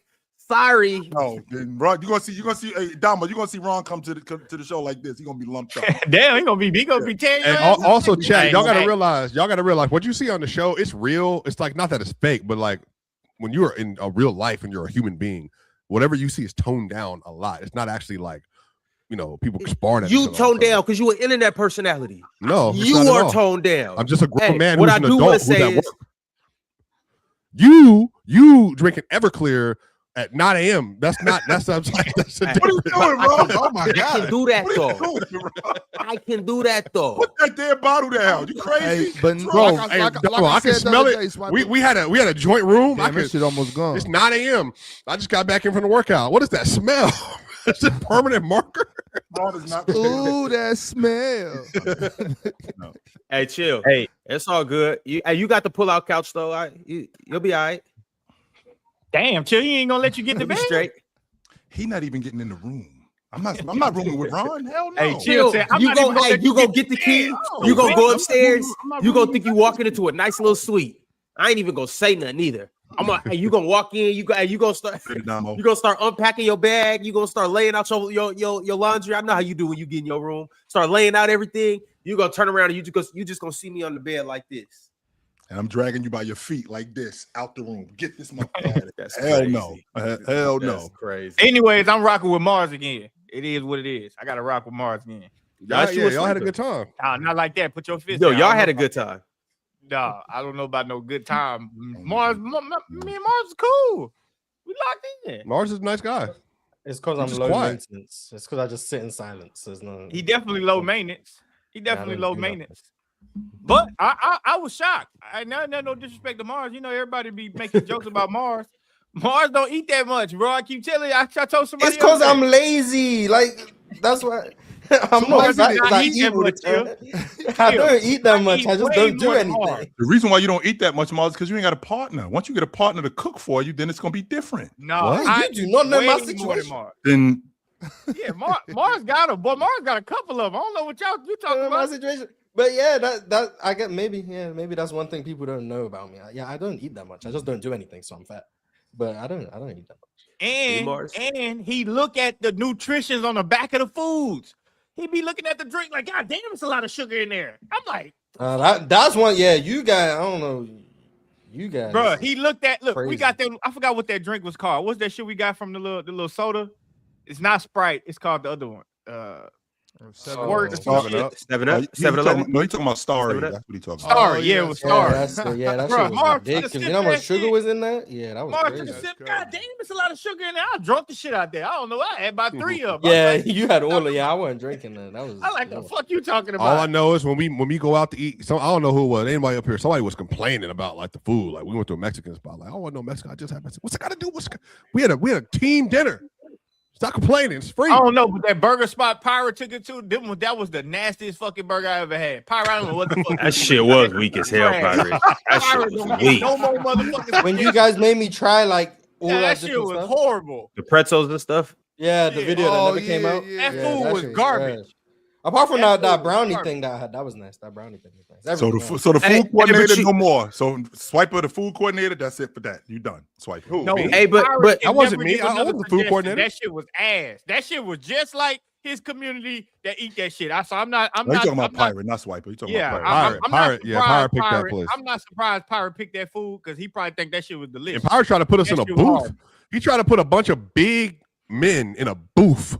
And none of us could fit, including Pirate. Like none of us could fit in there. We had to go like was trash. Yeah, bro.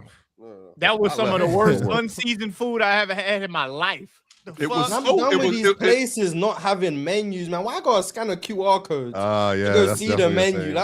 Bring me back to the good old days when you got hands to the menu, man. This nonsense. You gotta scan something on your phone to see the menu. And by the way, Ron is no longer the driver. He lost driving privileges in Indy. Ox, does he have any idea where we going, Ox? Does he have any idea where we going? But Ron, chill. Ron will dead be driving. Y'all, chat. We're on the highway. Ron is back here like, hey, chill. Did you just like not paying attention to the road at all? Wait, no, chill. What I'm saying, chill, is that's not an isolated incident, chill. That's like, that's not the first time. That's not the first time. That's normal. That's normal. That's not isolated. That's normal. Hey, Ox, that nigga Ron about to get rounded up by the state troopers. That nigga didn't pay that parking ticket. And the funny thing, Mars, is that Ox knew it too. He was like, Ron, do you have any idea where we're going right now? And he did. He had no idea where we was going. I had to take over driving. Yeah, he had no idea where we were going. Anywhere. No ticket. Hey, Nigga lost his mind. y'all just designated drivers are me, seatbelts on. Jordan, and Dave. Those are the three designated drivers. But your legs is too long, bro. Put your seatbelt on. Swiper, I'm from Houston. Well, I don't know if you like the way I drive. Boy, I drive good as a bus. Well, I will say Atlanta drives worse than Texas, because when I was in Texas for 3 years, when I got to Atlanta, it was a culture shock. Like, it was legit culture shock. Well, shit, I be cold, boy. So what I don't want to do, guys, I don't want to get derailed, Ron, because we got a bunch of super chats, right? So let's get to these, man, so we can get these people their money worth. Go to the X marks the spot. Hold on, we about to do our last tweet. I had some other good ones too, but this is gonna be our last one, and this is courtesy of Swiper Cam. At Swiper Cam said, Jordan, you want to actually do the honors? Yeah, I definitely do. Jordan, it said what? No, go ahead. It says Şengün. I'm gonna read it in Swiper's voice. Şengün has it in him to be an excellent player. The next step is his processing speed. He's slow to see what's happening in front of him, and then the more he delays his decision making, the better the defense can defend Houston. This also, chill, Ox Mars. This also might be my favorite men game this year. Yeah, third quarter. So you tweeted that after the first half, I assume. You tweeted that. Yeah, that was obviously true. Third. My bad on man. I was completely on me. That shit went left. But look though. But Jordan, the reason why you know that's not you, because you would never use the word processing when it comes to basketball. Oh, he'd say that's nerd shit. That's a nerd word. No, that nigga lied. That nigga literally either you understand the game or you don't. That's what Jordan was saying. That nigga literally stole my whole flow. I said that last week. I also said that shit in the Olympics. And Swiper comes with his fake Şengün was good in the Olympics. Huh? He was great in the Olympics. Şengün was really good in the Olympics. He was good last year, and I said that shit about him last year. Yeah, I said that shit. Like, I've been saying that shit about Şengün. And Swiper comes up here and steals my entire flow. No, shout out Rockets fans don't like me because I think Şengün is closer to Sabonis than anybody else. Like, I just don't think I'm not gonna lie. Rockets fans, Şengün fans, whatever, they dedicated, man. I've seen some. They are. Hey, you criticize a player like Şengün, hey, you're gonna be met with some response. Yeah, for sure. They crazy as hell because I said what I said about Şengün, and it was very fair. And then nobody come back to me and apologize after Şengün played like shit either too though. So like, don't nobody ever say you were quick to victory like when he had that game against Memphis though. That's what I'm saying. But as soon as he played like shit, don't nobody say, damn, maybe he was right. But shout out to Jerry though, because Jerry the one who pointed that out, Swiper, that you stole my whole flow. Who's Jerry? Oh, Jerry been he is a what's the word? Stalker. He stalks all my tweets and he's under all my tweets. Everything I do. He is now taking Mars' spot because Mars is in the Mars isn't the stalker. Mars is a troller. So eventually, like I said, I'm not Mars. I actually care about what Mars thinks. So I will like bait him with tweets. I don't care at all about what Jerry thinks. Respect to him. So I'm never going to bait him. He's dangling the carrot in front of you, Mars. He's dangling the carrot in front of you, Mars. He knows how you operate, so he's like, I'm going to get Mars. Jerry from Houston. So I got to rock with Jerry. Jerry from Houston. I ain't gonna do that by my Houston. A lot of Laker fans in Houston. It is. This is and the Warrior fans. That should be pissing me off with the Houston coaches. Them motherfuckers be fans of everybody but the Rockets. But I ain't a fan of the Texans though, so they get on me about that. But I'm a fan of the Astros though. Just not the Texans. Astros, Rockets. And when the comments come back, I'm gonna be their number one fan. When the comments come back, I can't believe they're gone. That's some bullshit. Nah, but the owner, I think they said some shit like the owner lied about how much money he had or some shit like that. Like he did some scam and he lied about, I guess, the money that he actually had for the comments. So that's why. But when they come back though, shit, ain't nobody gonna be. I'm gonna be I'm gonna be like Ox. I'm gonna be at every goddamn game, boy. And Ron, I'm not fucking around. I'm gonna be fucking with them comments. Yes, sir, y'all. Well, if you are watching the video, please like it. Please subscribe. Please become a member. And please keep supporting Player's Choice because we bring you guys this content Monday through Friday, even content on the weekends too, Saturday and Sunday. Chill with Chill on Saturdays. We got the press box on Sundays. We bring you guys a lot of content, and all your likes, subscriptions, and memberships help us to continue to be able to kick out this good content for you guys on a daily basis. However, you guys have sent through some money via super chats, so let's go ahead and get into them. Dub Ball Out Highlights said, is it a crazy thing to say that Dillon Brooks should be an all-star? ? And if I'm Charlotte, I'm not touching the roster at all. After years of being ass, they finally have something good going. No, they on the way up. Maybe I need to apologize about Charles Lee. Remember when I said that he wasn't changing? Yeah, I do think he was hating. I feel like Charles Lee been trying to implement what he got going on now since last year. I guess it takes time. I guess it's one of them guys that I guess I'm guilty of what I'll be accusing a lot of people of. Just give somebody some time. But I also said if I hire a guy for 4 years, I want to see him for 4 years. I want to see him develop. Unless you do the same shit the last coach did, like the exact same shit, then I gotta let you go. But 4 years, you improving. I got to see you play out your contracts.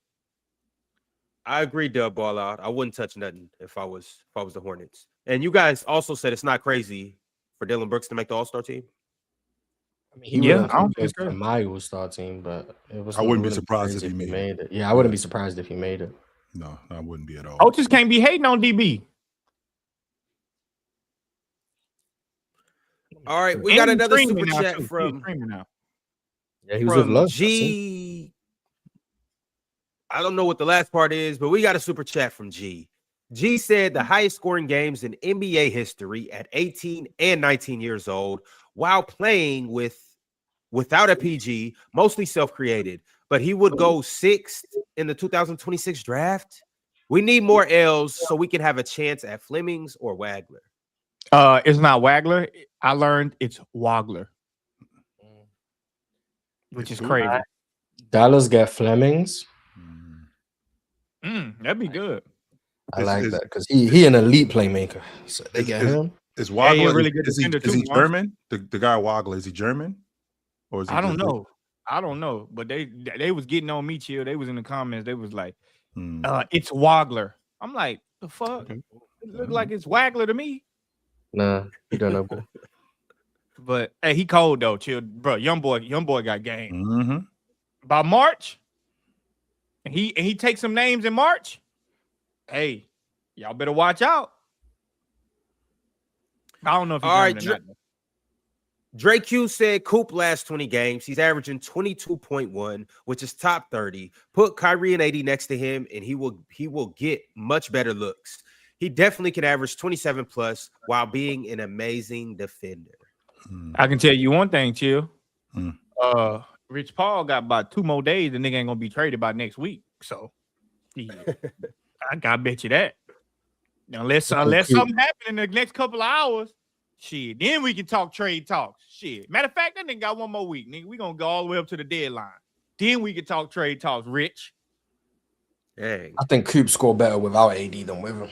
But Kyrie, I think Kyrie could help Coop. It do look dynamic though, Mars. With him and AD, Coop and AD look dynamic. The little games they play, I rock with it. I see a lot of room to grow there, and I see how that can be a really good duo for real. So I ain't mad at AD and Coop together. That high low shit, the AD get the rebound, Coop rim run, or vice versa. I don't know, man. But hey, beating a dead horse here. They want AD gone, so I guess he got to go. DSG Piccolo said, my GOAT Shop Reef is done for the season. Fracturing his foot. We got to cut him to give future all rookie teamer Caleb Love an NBA contract. I'm going to miss him. Scoop cleared for contact. Demon home soon. Damn, they got to cut. His name not Duop Reef? It's Duop Reef. What do I say? Duop. That's what they say. Duop. Is it Duop or Duop? It's Dwop. It's like DWOP. That's how you okay. Dwop Reef. Yeah. Reef. Okay. Yeah, but yeah, it's unfortunate. Shout out to Caleb Love though, because Caleb Love started the season trash. He is hooping right now. But I know a lot of people liked Caleb Love. He went to Arizona, right? First, yeah. Yeah, he went to North Carolina UNC first. Yeah. And then he was at Arizona last year. Yeah. He was hooping at UNC too. Yeah, that's why a lot of people liked him, but obviously he was older, so he went like undrafted and stuff. But he started the season bad. He's been picking it up as of late. Like not as of late. It's been like a couple months now. So shout out to him for sure. And that's why you draft older players. That's why you draft. That's why you get get older players. Because they can play right away. It might take them a little bit learning curve. So does just like your best rookies. But Caleb Love looked like a solid rotational player, and if he can master his role and be consistent, payday's coming soon. But he was a bucket. I hate that he left UNC and didn't go to the draft. I was surprised that he did that. But I mean, sometimes you might need 4 or 5 years in college, though. I ain't mad at it. He probably could have played 2 years ago. I mean, based on what he did at UNC, he didn't he didn't. I'm not gonna say he didn't get better because I'm under the conclusion or under the. I believe the players get better year by year, especially when you're that young. You learn the game more, download more. However, like his production from Arizona and UNC and the way he played, it didn't really change too much. Like he probably could have got drafted then, or it would have probably been the same thing. He would have went undrafted, and then it would have been the same thing.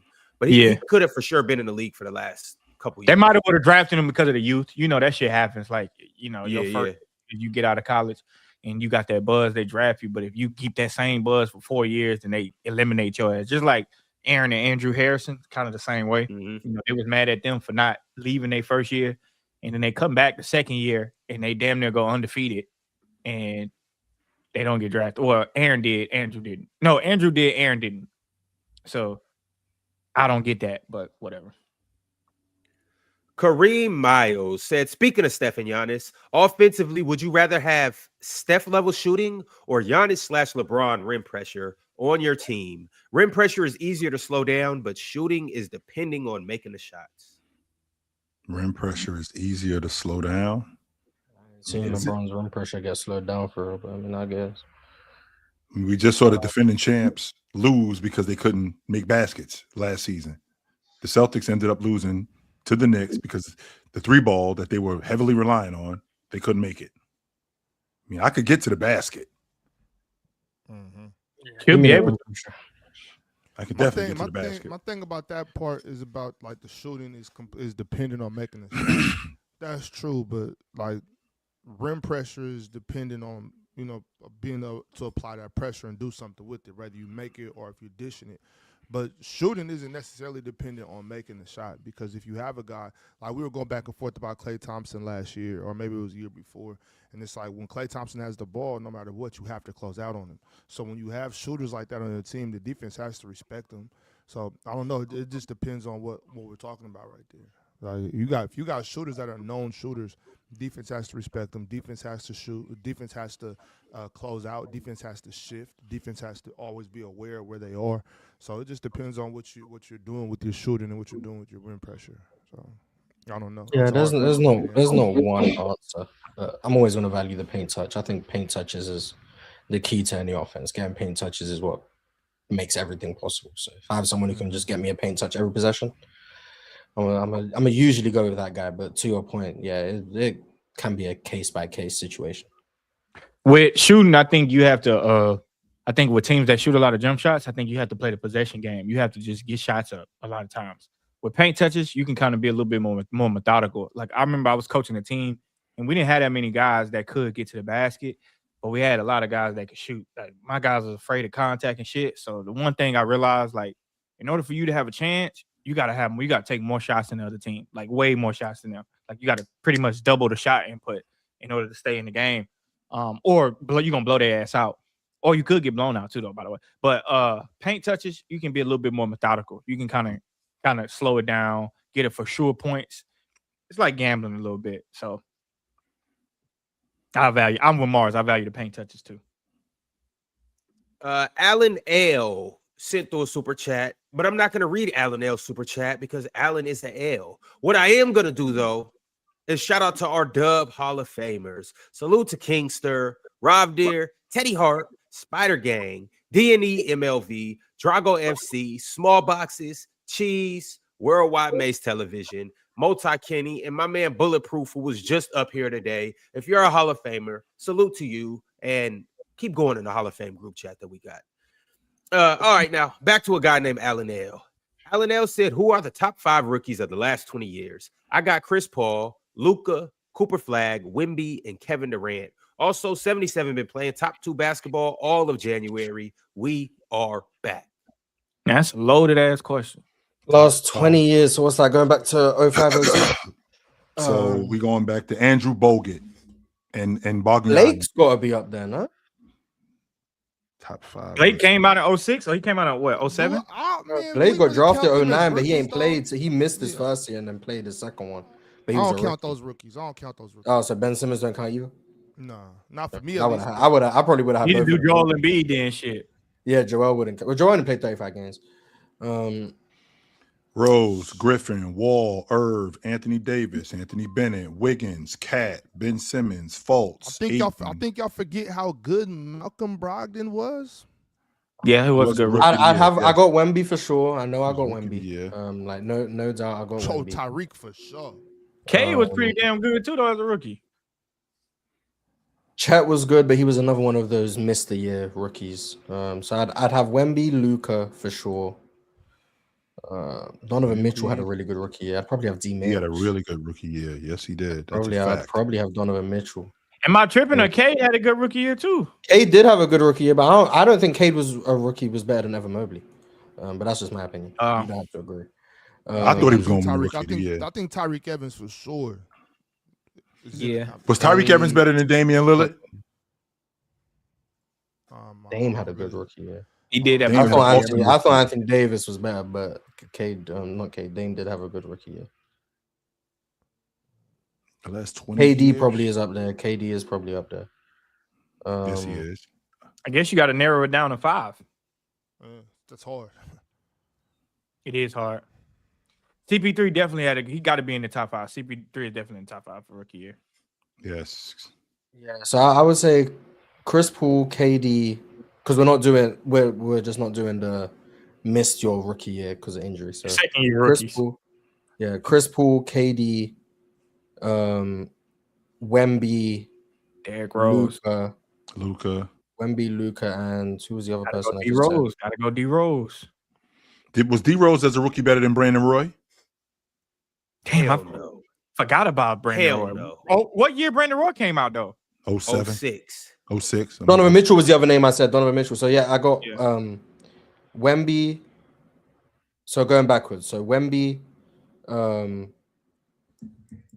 was the other name I said? How do I keep forgetting?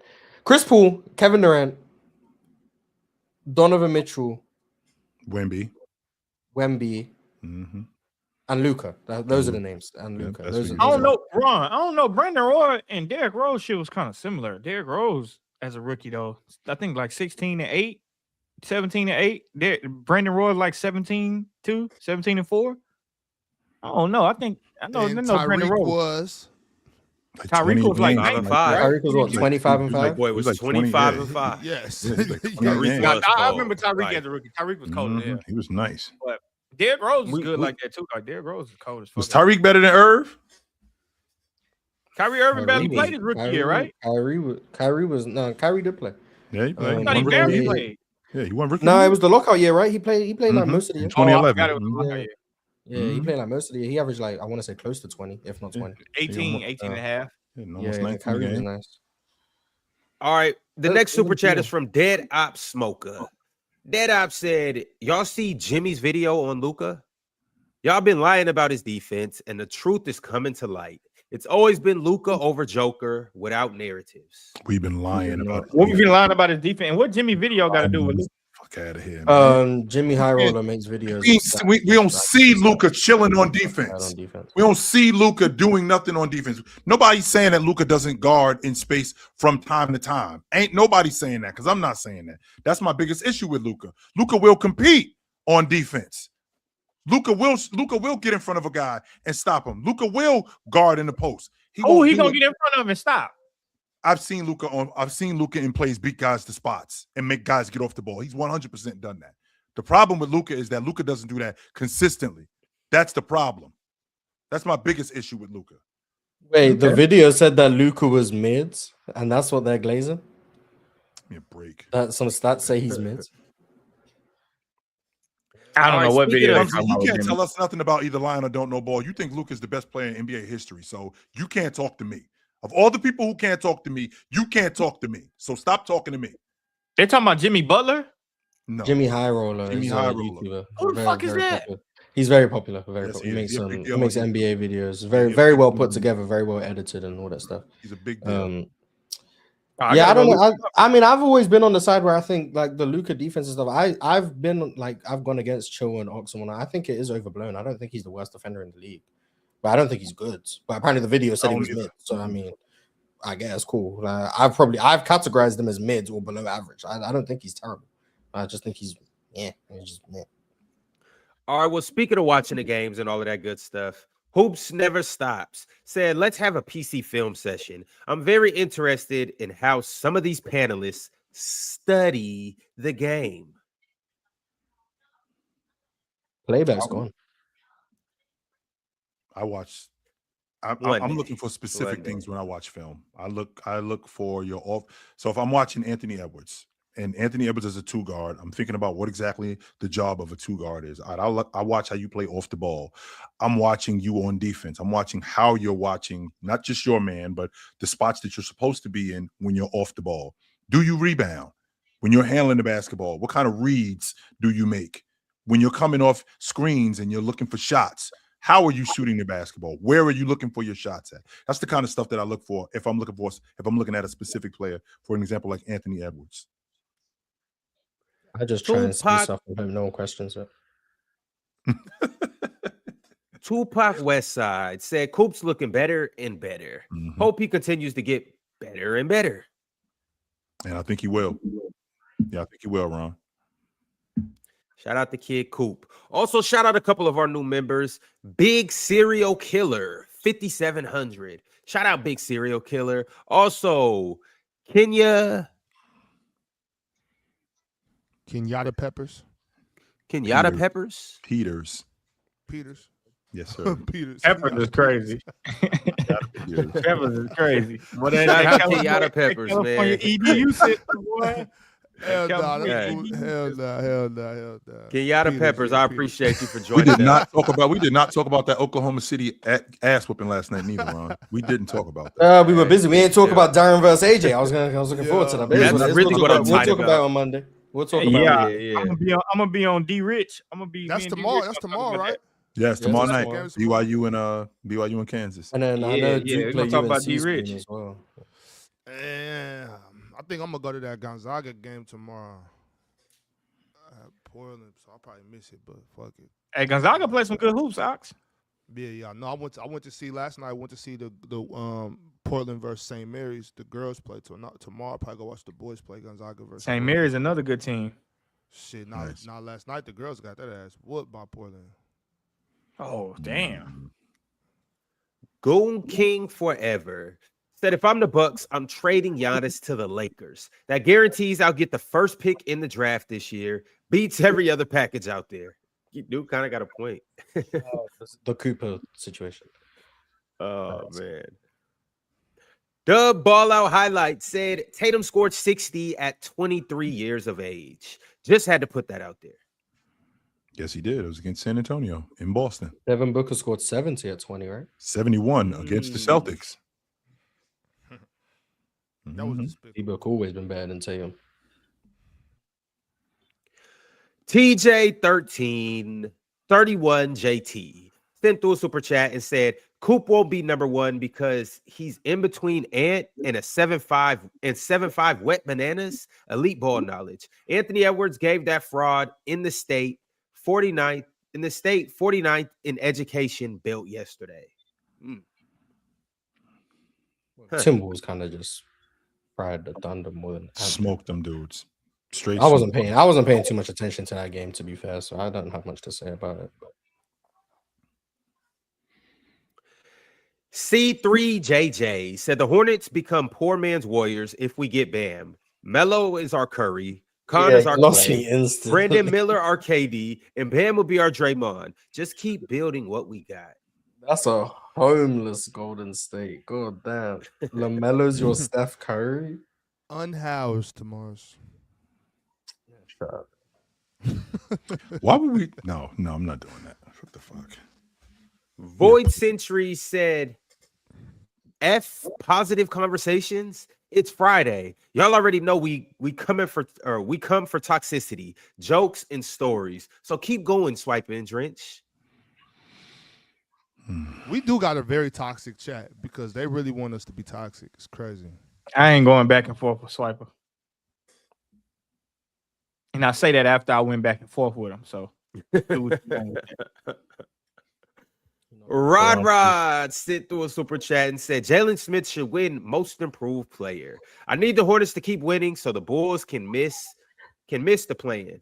Yeah, I was gonna say I like Jalen Smith, man. Offensively, he got some game. Now he got hurt in this yeah. day, though. But I like Jalen Smith. Jalen Smith, Trey Jones, Ayo Dosunmu. Those are three guys I think in different ways could all help some teams that are trying to like be good. So yeah, shout out to Jalen Smith. I didn't think he has more game than I thought. I'll say that, like way more. I used to be hating on Jalen Smith. Yeah, he got way more offensive game personal than reasons. I didn't know. Yeah. Oh, I don't know. But yeah, it was personal reasons. All right, the next super chat is from La Nigga. La Nigga said he never takes the backseat. Can't wait till that dude, his son, his cornball agent, look like Dollar Tree Jazzy Jeff and his posse get out my city. Man, what his son got to do with anything? Posse. Bronny hooped the other night. We ain't never said anyone in garbage time hoops ever in life. Yeah, I never heard that. Never. Y'all never heard that before? Night. Come on, man, because no one watching the game. I did not see Bronny do shit. No one watching the down 30 last 4 minutes. Hey man, he was hooping.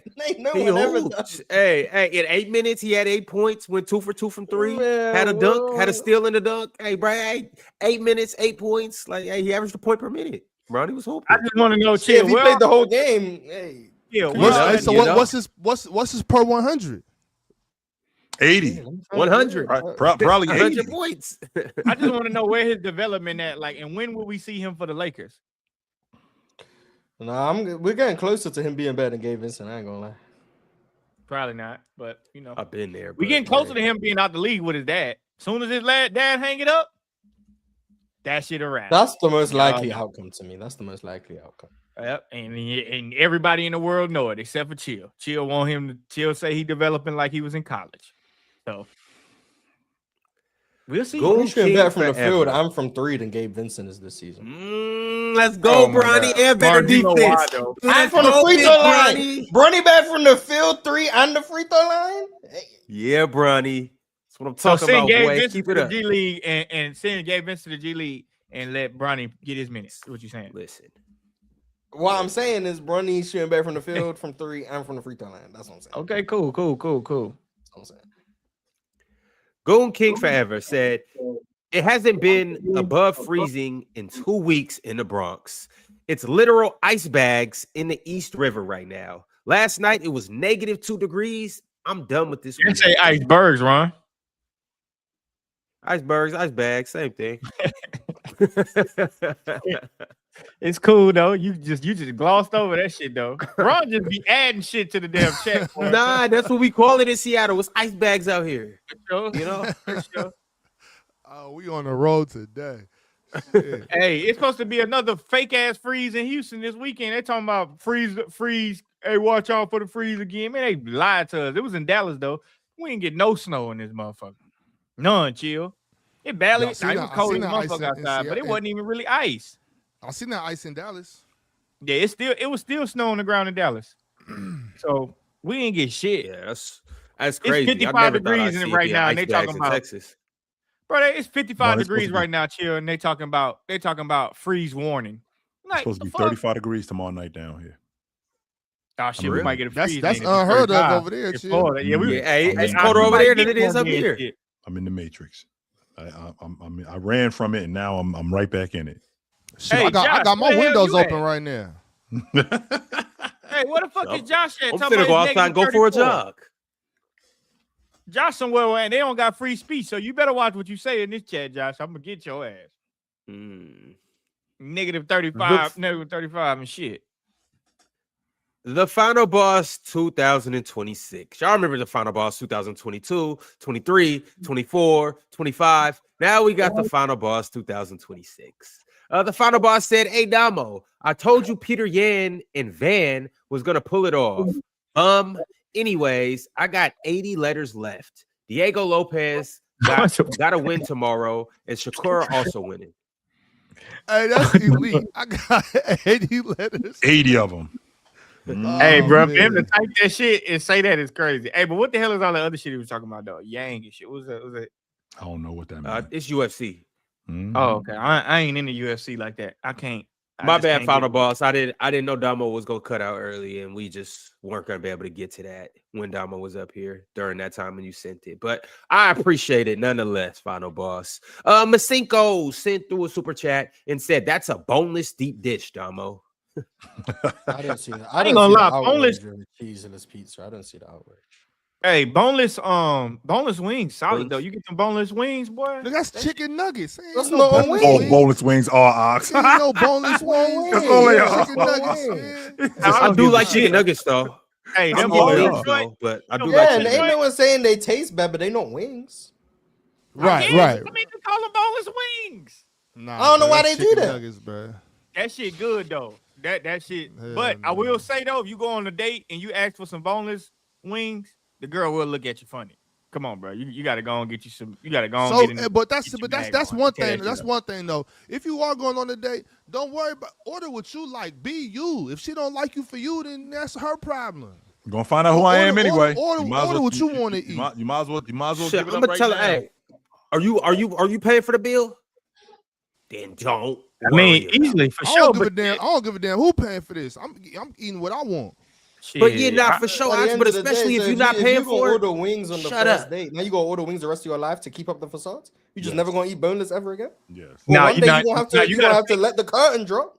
Shit, Mars, you gotta fake it. You might as well do it right from the beginning. Hell nah, give me. Might as well do it you right gotta from the fake that beginning. shit, boy. This is me. Hey, but at some point, I'm gonna have to come clean. Like, I'm too old to be lying to you, Ron. I'm too old. Right. For that. Hey, fellas, I wanna share about this. that pizza though. About that pizza, real quick, Ron. Real quick. I do want to say y'all should really try that though, cause I've had that pizza like that before. Cause there was a time my daughter she wouldn't eat the pizza with the cheese on it. So I tried it before. That shit is alright. I ain't gonna lie to you. It's cool. I don't see how it wouldn't be alright.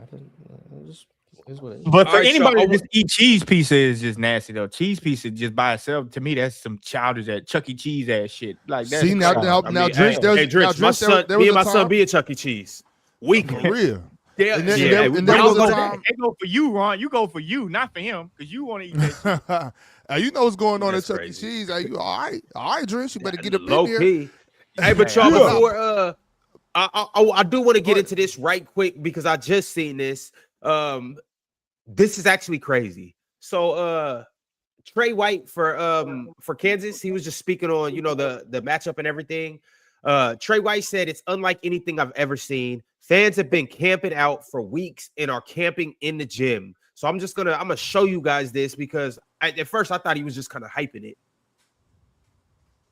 And this is them talking about it, but this is actually what the gym looks like. That's crazy. Them niggas not gonna take a shower for a week. If you bought a ticket, you know, man, how many people have hit your phone asking for tickets? No, I'm being honest, bro. I already know, bro. Hey, what is the response like, too, bro? Man, I keep it honest, man. You got to hit me a little earlier, I ain't got it. Yep. Sorry. How many tickets y'all get in college now? Shout out my man Ray McCullum too, but shout out Ray Swiss McCullum. Culture. Shout out Yo, them niggas ain't took a shower in a week.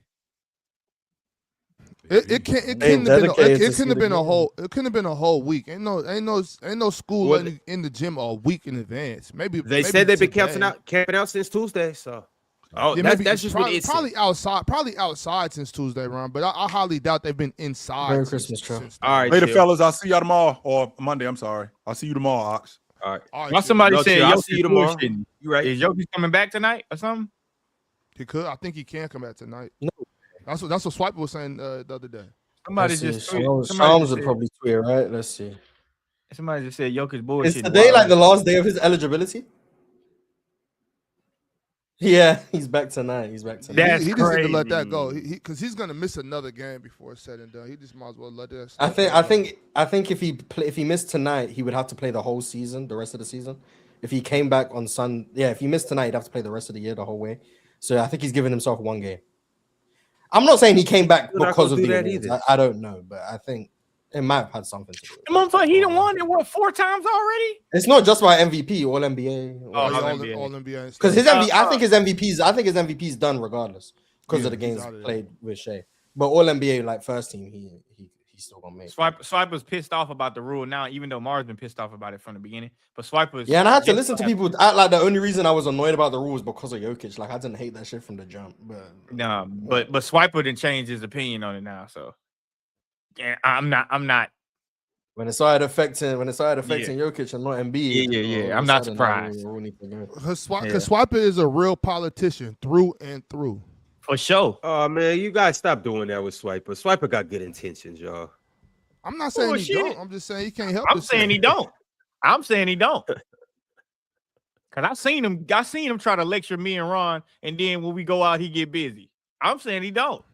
Lecture us about what? Big bowling ball head ass boy. About being a great man and being a family man and all that shit, and he the worst one out of everybody.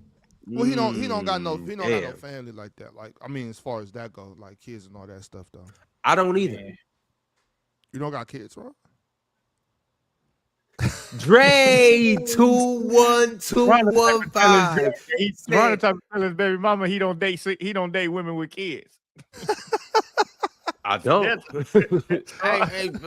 Hey, Jordan, you know what's funny? I've never dated a chick with kids. I feel you. That's why y'all not together. That's how come you don't be knowing about them new snacks, the fruit snacks and all that, different types of Minute Maid juices and all that, man. Shit, you better I know my nigga Oxton went into a house with 6 kids that wasn't his. I know for sure hell yeah. That nigga Oxford in that bitch like he owned the place. Now one of them children is. Drench, I've been on that since I was 17 years old. I do not play. Dre 21215 said Bad Bunny doing the Super Bowl in a bikini, shaking my head. L Swiper, that's your man's. Yeah, I saw that. I wanted to get Swiper for that shit, but I left it alone. I think he's doing it in the dress. He's doing it in the dress. He's not doing that either, y'all. Come on, be for real. Even if he does, so what? Like, if it was Megan Thee Stallion in the dress, you wouldn't be complaining. I really don't care how he do it. I'm not watching. So like, you're not watching the Super Bowl? Respectfully, no, I'm watching the halftime show. You can't understand that shit. How the fuck I'm watching that? I want to be clear though. I'm not watching it.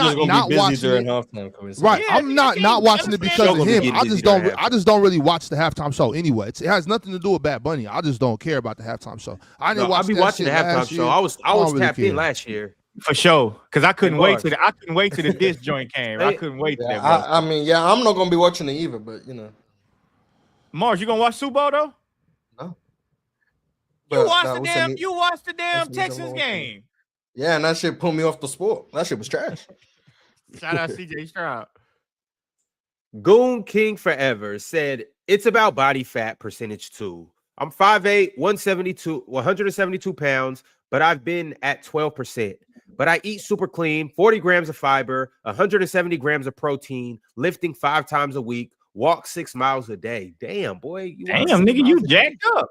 I ain't gonna lie. A woman 5'8", 172 though. If a woman was 5'8", 172, that's a woman right there. He's lying. You see his name is Goonkin. He ain't jacked up. He be jacking off. He lying. You call multitask? You see his name? Well, stop it. Man. He ain't doing all that shit. Nigga, Oxton flip the script. Man, there you go. Lying to straight to my face. I ain't gonna sit here and just let you lie to me. Boy, that nigga, what's that nigga name that be eating that food in the gym? I mean, in the restaurants? And he be like, God damn, I hate that nigga. Groove ass. Mars, you know who that You know Groove, Mars? Big Groove? You don't know Morris, Big Groove? I know you seen it, Morris. I know you seen it. Good. That nigga, every time I see the comments, that shit say, bro, why nobody shot him yet? Every time. I see that shit every time. They be like, bro, why that nigga ain't got shot yet? That nigga be like, that's crazy, bro. I do that shit when I'm feeding my daughter. I be like, good. That's the first thing that pops in my mind when I feed her. I be like, good. And I be like, bro, I gotta quit saying that shit. That nigga be making me mad. That's hilarious. Big Groove is funny as hell, Mars. You need to go check Big Groove out. The only reason that type of shit be making me mad is because it's people out there that don't know us and they never been around us and they think that that's how we be acting. Like, bro, niggas don't act like that. Fact. You know what I'm saying? Like, you just be on shit, speak for yourself. Shit. That's like, how I act at every restaurant I go. I'm mad at the new nigga that be going into the Apple store and stores and pouring a gallon of milk on himself and shit. Like, that shit just, I try not to dedicate a view to that video. That nigga go in the Apple stores and just pour milk on himself and like, why are you doing that, bro? That. He just see that's, you know what? Never mind, I ain't even gonna say nothing. See, cause you know what? Nah, damn that. See, my bad, Morris. I grew up. I'm a '90s baby, Morris. I grew up getting my ass whooped for doing dumb shit in public, acting like a clown in public. I grew up. I used to get my ass whooped in the store in front of everybody for just acting like a damn Nimrod. And that's what's wrong with these little motherfuckers. They just do anything because they ain't get their ass whooped. They go get a switch. That's a fact. That's a fact. Boy, your mama wear your ass out. Now we're hating on people for not feeling. Now we're hating on people for not having anxiety. Damn anxiety. Mars, my granny would tell, go get that switch. I act out in public or something, she gonna whoop my ass in front of everybody.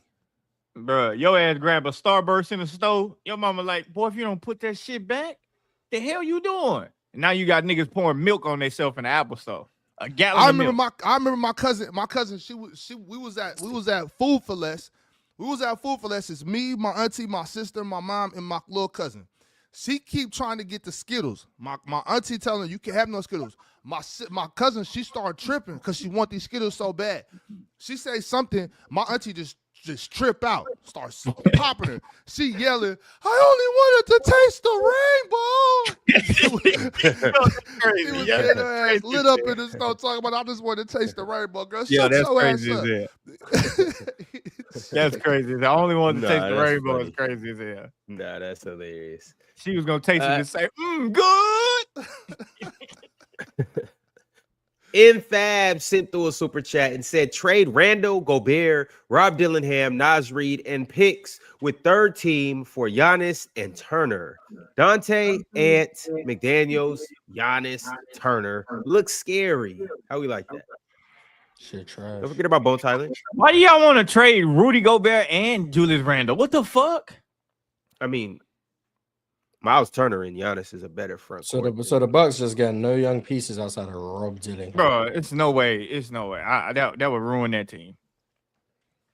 They don't need Giannis to take them over to the conference final. Bro, telling you, Giannis gonna let them down. Y'all be disrespecting Rudy Gobert too. I don't like that shit. I don't like it either. I love Rudy. Yeah, I mean, I used to be with. I had Rudy on my list yesterday for the All-Star game. So to let y'all know. I used to be with you guys, but I'm off that Rudy train. Enough is enough. He's playing really good right now. On the Rudy train. Yeah, me and Ox were one of the only people up here and Chill too, supporting just Rudy and his. Yes, about 2 years ago. So apparently the whole platform is supporting Rudy. I didn't know this, bro. So I guess. So who have all these Rudy debates been with? Who have been debating? So you don't Ticket and everybody else, Dub. So you don't remember you guys don't remember last season when you guys were talking about Rudy being trash and me, Ox, and Chill was talking about running the offense through Rudy. I was saying I wouldn't run it through him, but I'm not mad at Rudy's production on offense. Who the fuck said run the offense through Rudy? Who the fuck said that? Oh, man, no, I said. See what I said. I said if he got more touches, he'd be in MVP talks because he was so efficient. I do remember that. No way anybody in their right mind said run the offense through Rudy. No, I never said that. I don't remember last season. I barely remember last week. Chill he wasn't necessarily saying run the offense through him. He was just saying he could get more touches. What I was saying is I wouldn't necessarily give him more touches, but you can't slight him for his efficiency. Like yeah, he might only shoot 6-7 shots a game, but I mean, the motherfuckers go in. Yeah, wait, Ticket, I heard. Ticket that's probably what I said a year ago. That's probably what I said a year ago. I don't know exactly who it was who will be on the. Oh no, Ticket hater. I think so. Ticket hater. Yeah. Ticket hater. Rudy. I fuck with Rudy Gobert. I've been defending Rudy Gobert since he was in Utah. I do think though them taking him out in the fourth quarter, like in tough games, like in late games, that's kind of not on his DPOY. But I fuck with Rudy though. I think it's tough to play with guys with big like my best friend. That nigga he was a cold ass big. Like I understand like when you playing with guys who don't really pass you the ball like that for real, that shit kind of uninteresting. Like you like fuck, but that shit kind of lame. So I get it. I'm not saying he would be cold as hell if you gave him more touches, but I'm saying I understand sometimes like why he might miss some shit. You know what I mean? Like why he might miss an easy layup or he might miss a pass. It's like shit. I ain't touched the fucking ball in like 7 possessions. Now you want me to fucking be an all-star? Like fuck no, that's not how basketball play. In the EuroLeague, everybody touched the ball pretty much, and they stay in rhythm. So that was my only argument with Rudy Gobert. Masenko said, Jordan, get mad at me for calling the Euro variant a windmill cross, but call Nuggets boneless wings.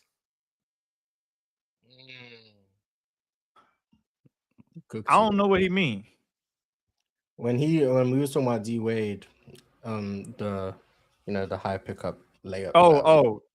And Jordan get mad at me. He called it a windmill cross. You was complaining. Ain't no one called it that, but then you called boneless wing. You called Nuggets boneless wings. I didn't even call Nuggets boneless wings, though. That wasn't me. Well, you called them boneless wings, but they're Nuggets. Yeah, you call them boneless wings, but they're Nuggets, though. Yeah. So really that's what he's saying. I called Nuggets boneless. Okay. They're That's just what it Nuggets say on out the here. menu. I mean, the Nuggets are boneless wings. It should be the Denver boneless wings. They're literally not. They're literally not. I'm talking about Denver. The Denver boneless wings.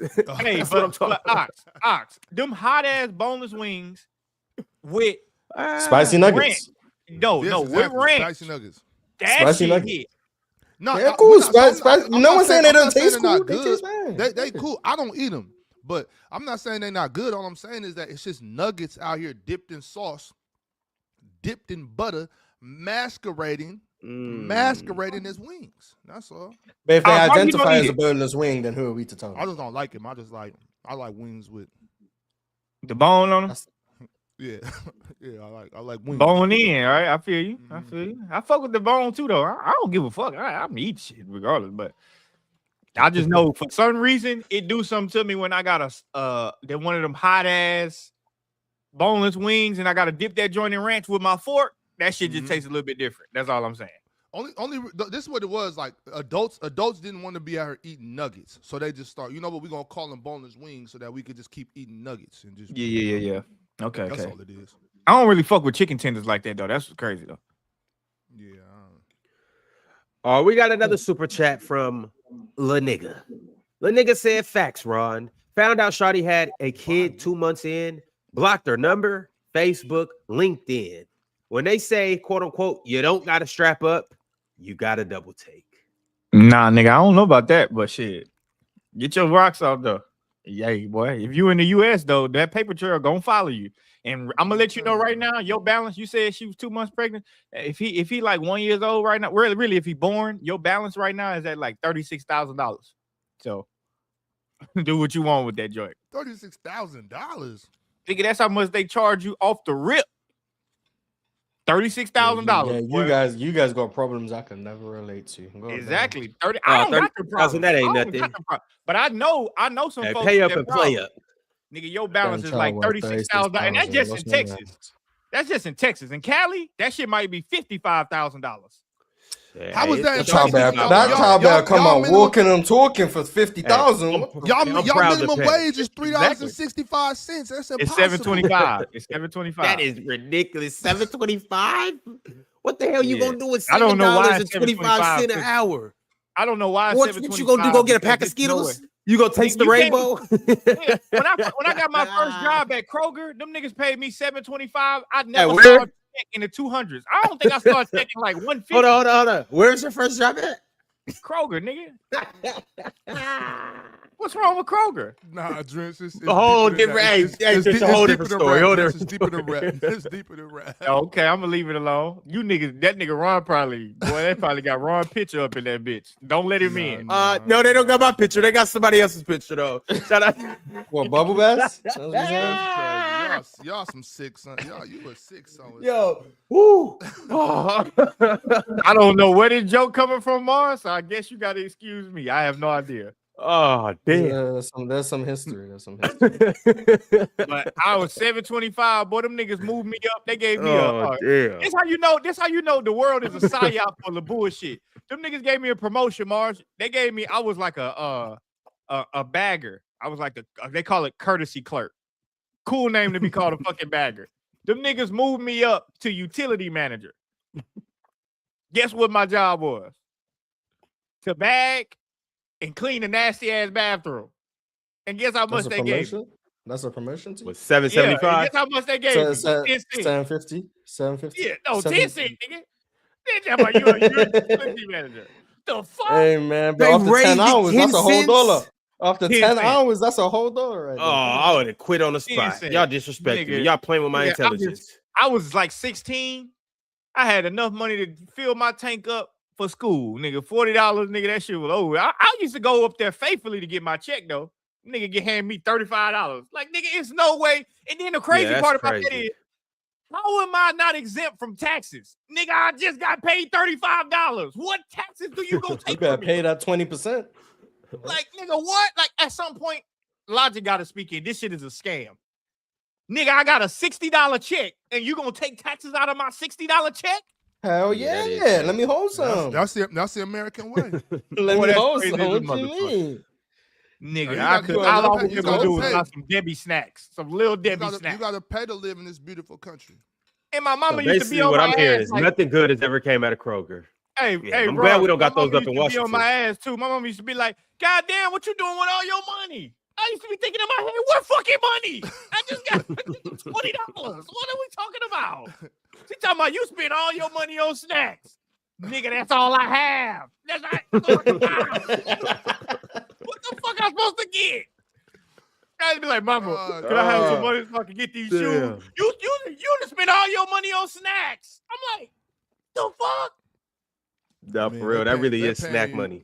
That's just Swiss That's money crazy right there. That ain't number Swiss. Y'all down there making snack money? That's crazy. I just don't understand why I had to pay taxes for that shit. The next member chat is from the No Capo. The No Capo said, "Wild card Wolves will beat and lose to anyone." Yeah, they can. They lost to the Jazz not too long ago. Who the Wolves got next? Let me see. The Wolves tomorrow are playing. The Wolves got the Grizzlies, so we'll just see just how true this is. We will. Next up, Petty Hardaway said, "Ask Damo what his favorite pizza is." About that. Boneless pizza. Mars, what's your favorite pizza? I don't really like pizza. Not surprised. Not surprised. Goon King Forever has a question for you too, Mars. Goon King Forever said, "Mars, wait till you find out in America we only get like 12 days of PTO, and that's supposed to cover vacation and sick days. I need to move to the UK for real, for real." Well, I wouldn't recommend that, but yeah, I definitely wouldn't recommend that. Yeah, I would recommend that, but yeah, from what I hear, you guys got some big problems. As a spectator, it's just interesting. Yeah, for sure. That's what I would like. You know what I would like for our political parties to do? To have a spectator who's neutral, like who don't know shit about America, who don't know nothing about it, and you roll out your plan, and then they roll out their plan and let the spectator say which one makes sense. I think that would solve all our fucking issues. I think that would solve all our issues. But hey, that child born, I'm letting y'all know right now in Texas, nigga, you owe $32,000. I think it's like $32,000, nigga, off the rip. If you on that child, nigga, child support services, $32,000, brother. Shit, If I'll that put woman go 32,000 look, and I'm on gonna tell you her. this too. If y'all can be together for 8 years, you can have 8 years of your life in the house with that woman and that child. The moment y'all wasn't married, and that moment she say we not together, and she go to that office, nigga, you got back child support. You will be paying $26,000, nigga. No, Jordan, that's not how that works, bro. Shit. That's not how that works. Trust me, I know. Yo. I know. That's not how that We'll works. got time to get all into this. Hey, boy, we'd be on Ox Court for real, Ox. Shit. Fallback Hoop sent through a members chat and said, I agree with Jordan. Most of these guys aren't natural point guards. They are elite shooting guards who happen to be good at passing, so they put the ball in their hands 24/7. SGA is a perfect example. Yeah, I've been saying I didn't think SGA was a point guard too, though. So I mean, but yeah, that makes sense. I think you can see SGA is not a point guard by like yeah. But Lamelo, we just view Lamelo scoring differently. That's what we do, and I think that's part of it. Like that's part of like when I view basketball players. Sometimes in arguments, it may not make sense to y'all right now until it actually happens. Like that's what I'm saying. I can see. Oh, so you're not wrong. You just early. That and I can see like the ceiling of shit. Like I can always see the ceiling. Like how good will this guy be at X, and then when you get to Y, like what it's gonna be. So that's kind of how I make my projections. Like I'm just saying, I think Lamelo can definitely be one of the best scorers in the NBA if that's what he wanted to do. But we'll see. Time will tell. Spider Gang sitting through a members chat. Spider Gang is also a Hall of Famer, so salute to Spider Gang. Spider said, I love the show. Chill. Do you think Josh Giddey can lead the Bulls to the Eastern Conference Finals at some point? Chill's not here, so. He does think that. Mm-hmm. He do think that? Yeah. Oh, that's crazy. Shout out to Josh Giddey and shout out to Chill. LaFlame Celtics said, Dub Show, El Host. I agree. Keep cooking. Step Back 1237 has been a member for 19 months and said, Ron will make y'all late in LA. Nigga, traffic gonna make us late in LA. As long as we show up fast and be late, it really don't matter that much. I know one thing I ain't gonna be late to though. I'm fucking with Louis Burger with y'all. I never had Louis Burger, and I don't think I ever been to Long Beach. I'd have been a lot of places in LA. We're gonna go to Long Beach, get that Louis Burger about 3 in the morning, get the pastrami sandwich and the chili cheese fries. And you know it. Hey, can we go to Roscoe's? Especially Sunday morning. That Obama special. I gotta get that Obama special. We go to the one. Which one? The one on La Brea or the one on Pico? Manchester. For sure. And we're gonna go to Ocho's Rios too. Hell yeah, for sure going. Hey, Ocho's Rios is the first spot I'm hitting. And one in Manchester, the one right in the hood. Go whichever one you want to. I like that one better because I didn't been to the other ones that don't hit like the one on Manchester for sure. That Obama hey, for real. But we definitely got to go to Javier's though down in Irvine. I don't think I've been to Irvine either though. Oh, yeah. For real, Marathon Burger really go crazy too. I went to the one in Hollywood.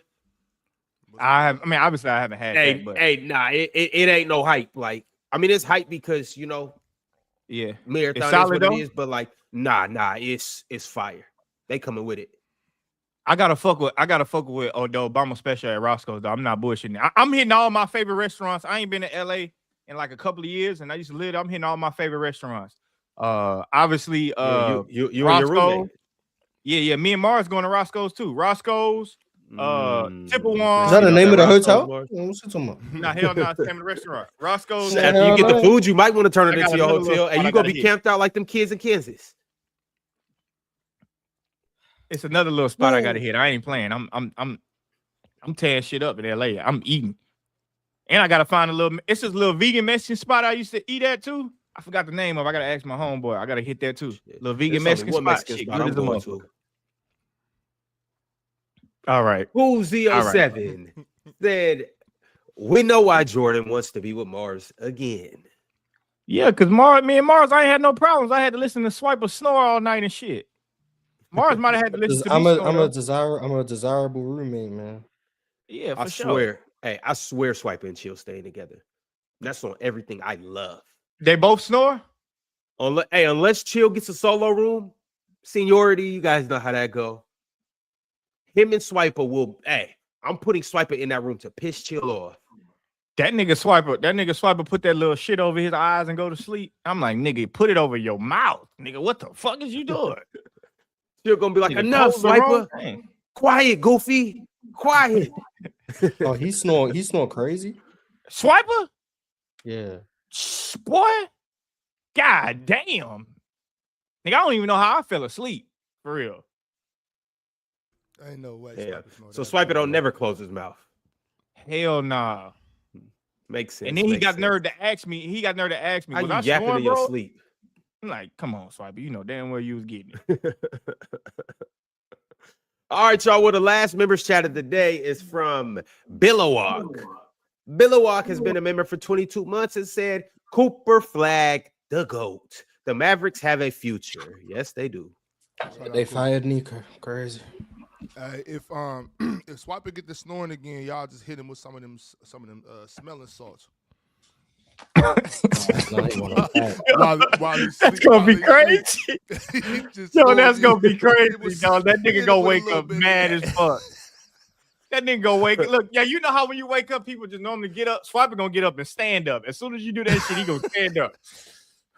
Hey, y'all better be ready to rumble. Hey, kid, I do that, but I get that door open and I'm getting up out of there. Hey, that shit would be fucking hilarious. I ain't gonna tussle with Swiper in that no damn hotel room. All them little you gonna touch every wall in that motherfucker? Every single one. Hey, I swear. Hey, if anybody in LA got the plug on some smelling salts, holla at me. Oh, bro, that shit would be fucking hilarious. That nigga Swiper was pissed off on that shit, bro. No heat, bro. You know what you did. Hey, and DHG talk about Real Talk and Swiper Sharoon together. The thing about it is that would happen, but these two ain't gonna snore together. They gonna be up all night laughing and chuckling and making fun of each other. All night. Oh, Real Talk, you look like this. Real Talk, you look like this. Swiper, you know what you look like? Hey, that'll be fun though. That'll take them back to them old school, middle school days. You know what I'm saying? Hanging out, high school, going on trips and AU and stuff. But that shit used to be fun, bro. I appreciate you. Seeing Mars I'm most excited about seeing Mars this All-Star weekend. That's what I'm most excited about, brother. Me too. Because I don't get why people just love me so much. Oh, Mars, you're so lovable, man. It's what it is. Hey, Mars, you're glazable, Mars. You're glazable. What's wrong with being glazable, People don't understand how much I really like Mars. I'm like, bro, that's what I'm trying to tell people. I be trying to tell people the same thing. I don't even mean to be this great. Like, oh man, this motherfucker. I'm just saying, if somebody had a problem with Mars and they ran up on Mars, don't even worry about it. I got you, bro. That'll never happen. I would just die. Yeah. Mars, I'll stand with you. Mm-hmm. Hey, you got yourself. Or Jordan got you, or Ox got you, or Swiper got you. You don't need me throwing my bones in the mix, anyways. You know. I ain't letting nothing go with Mars. Not at all. Mars, we gonna be in the back watching them take care of it. However, anyways, it's been a great week. It's been a great episode. We gonna have a good weekend. You guys tap into hoops because we'll be back on Monday to talk about everything that happened over the weekend. We out, y'all. Let me go fill my cup. See ya.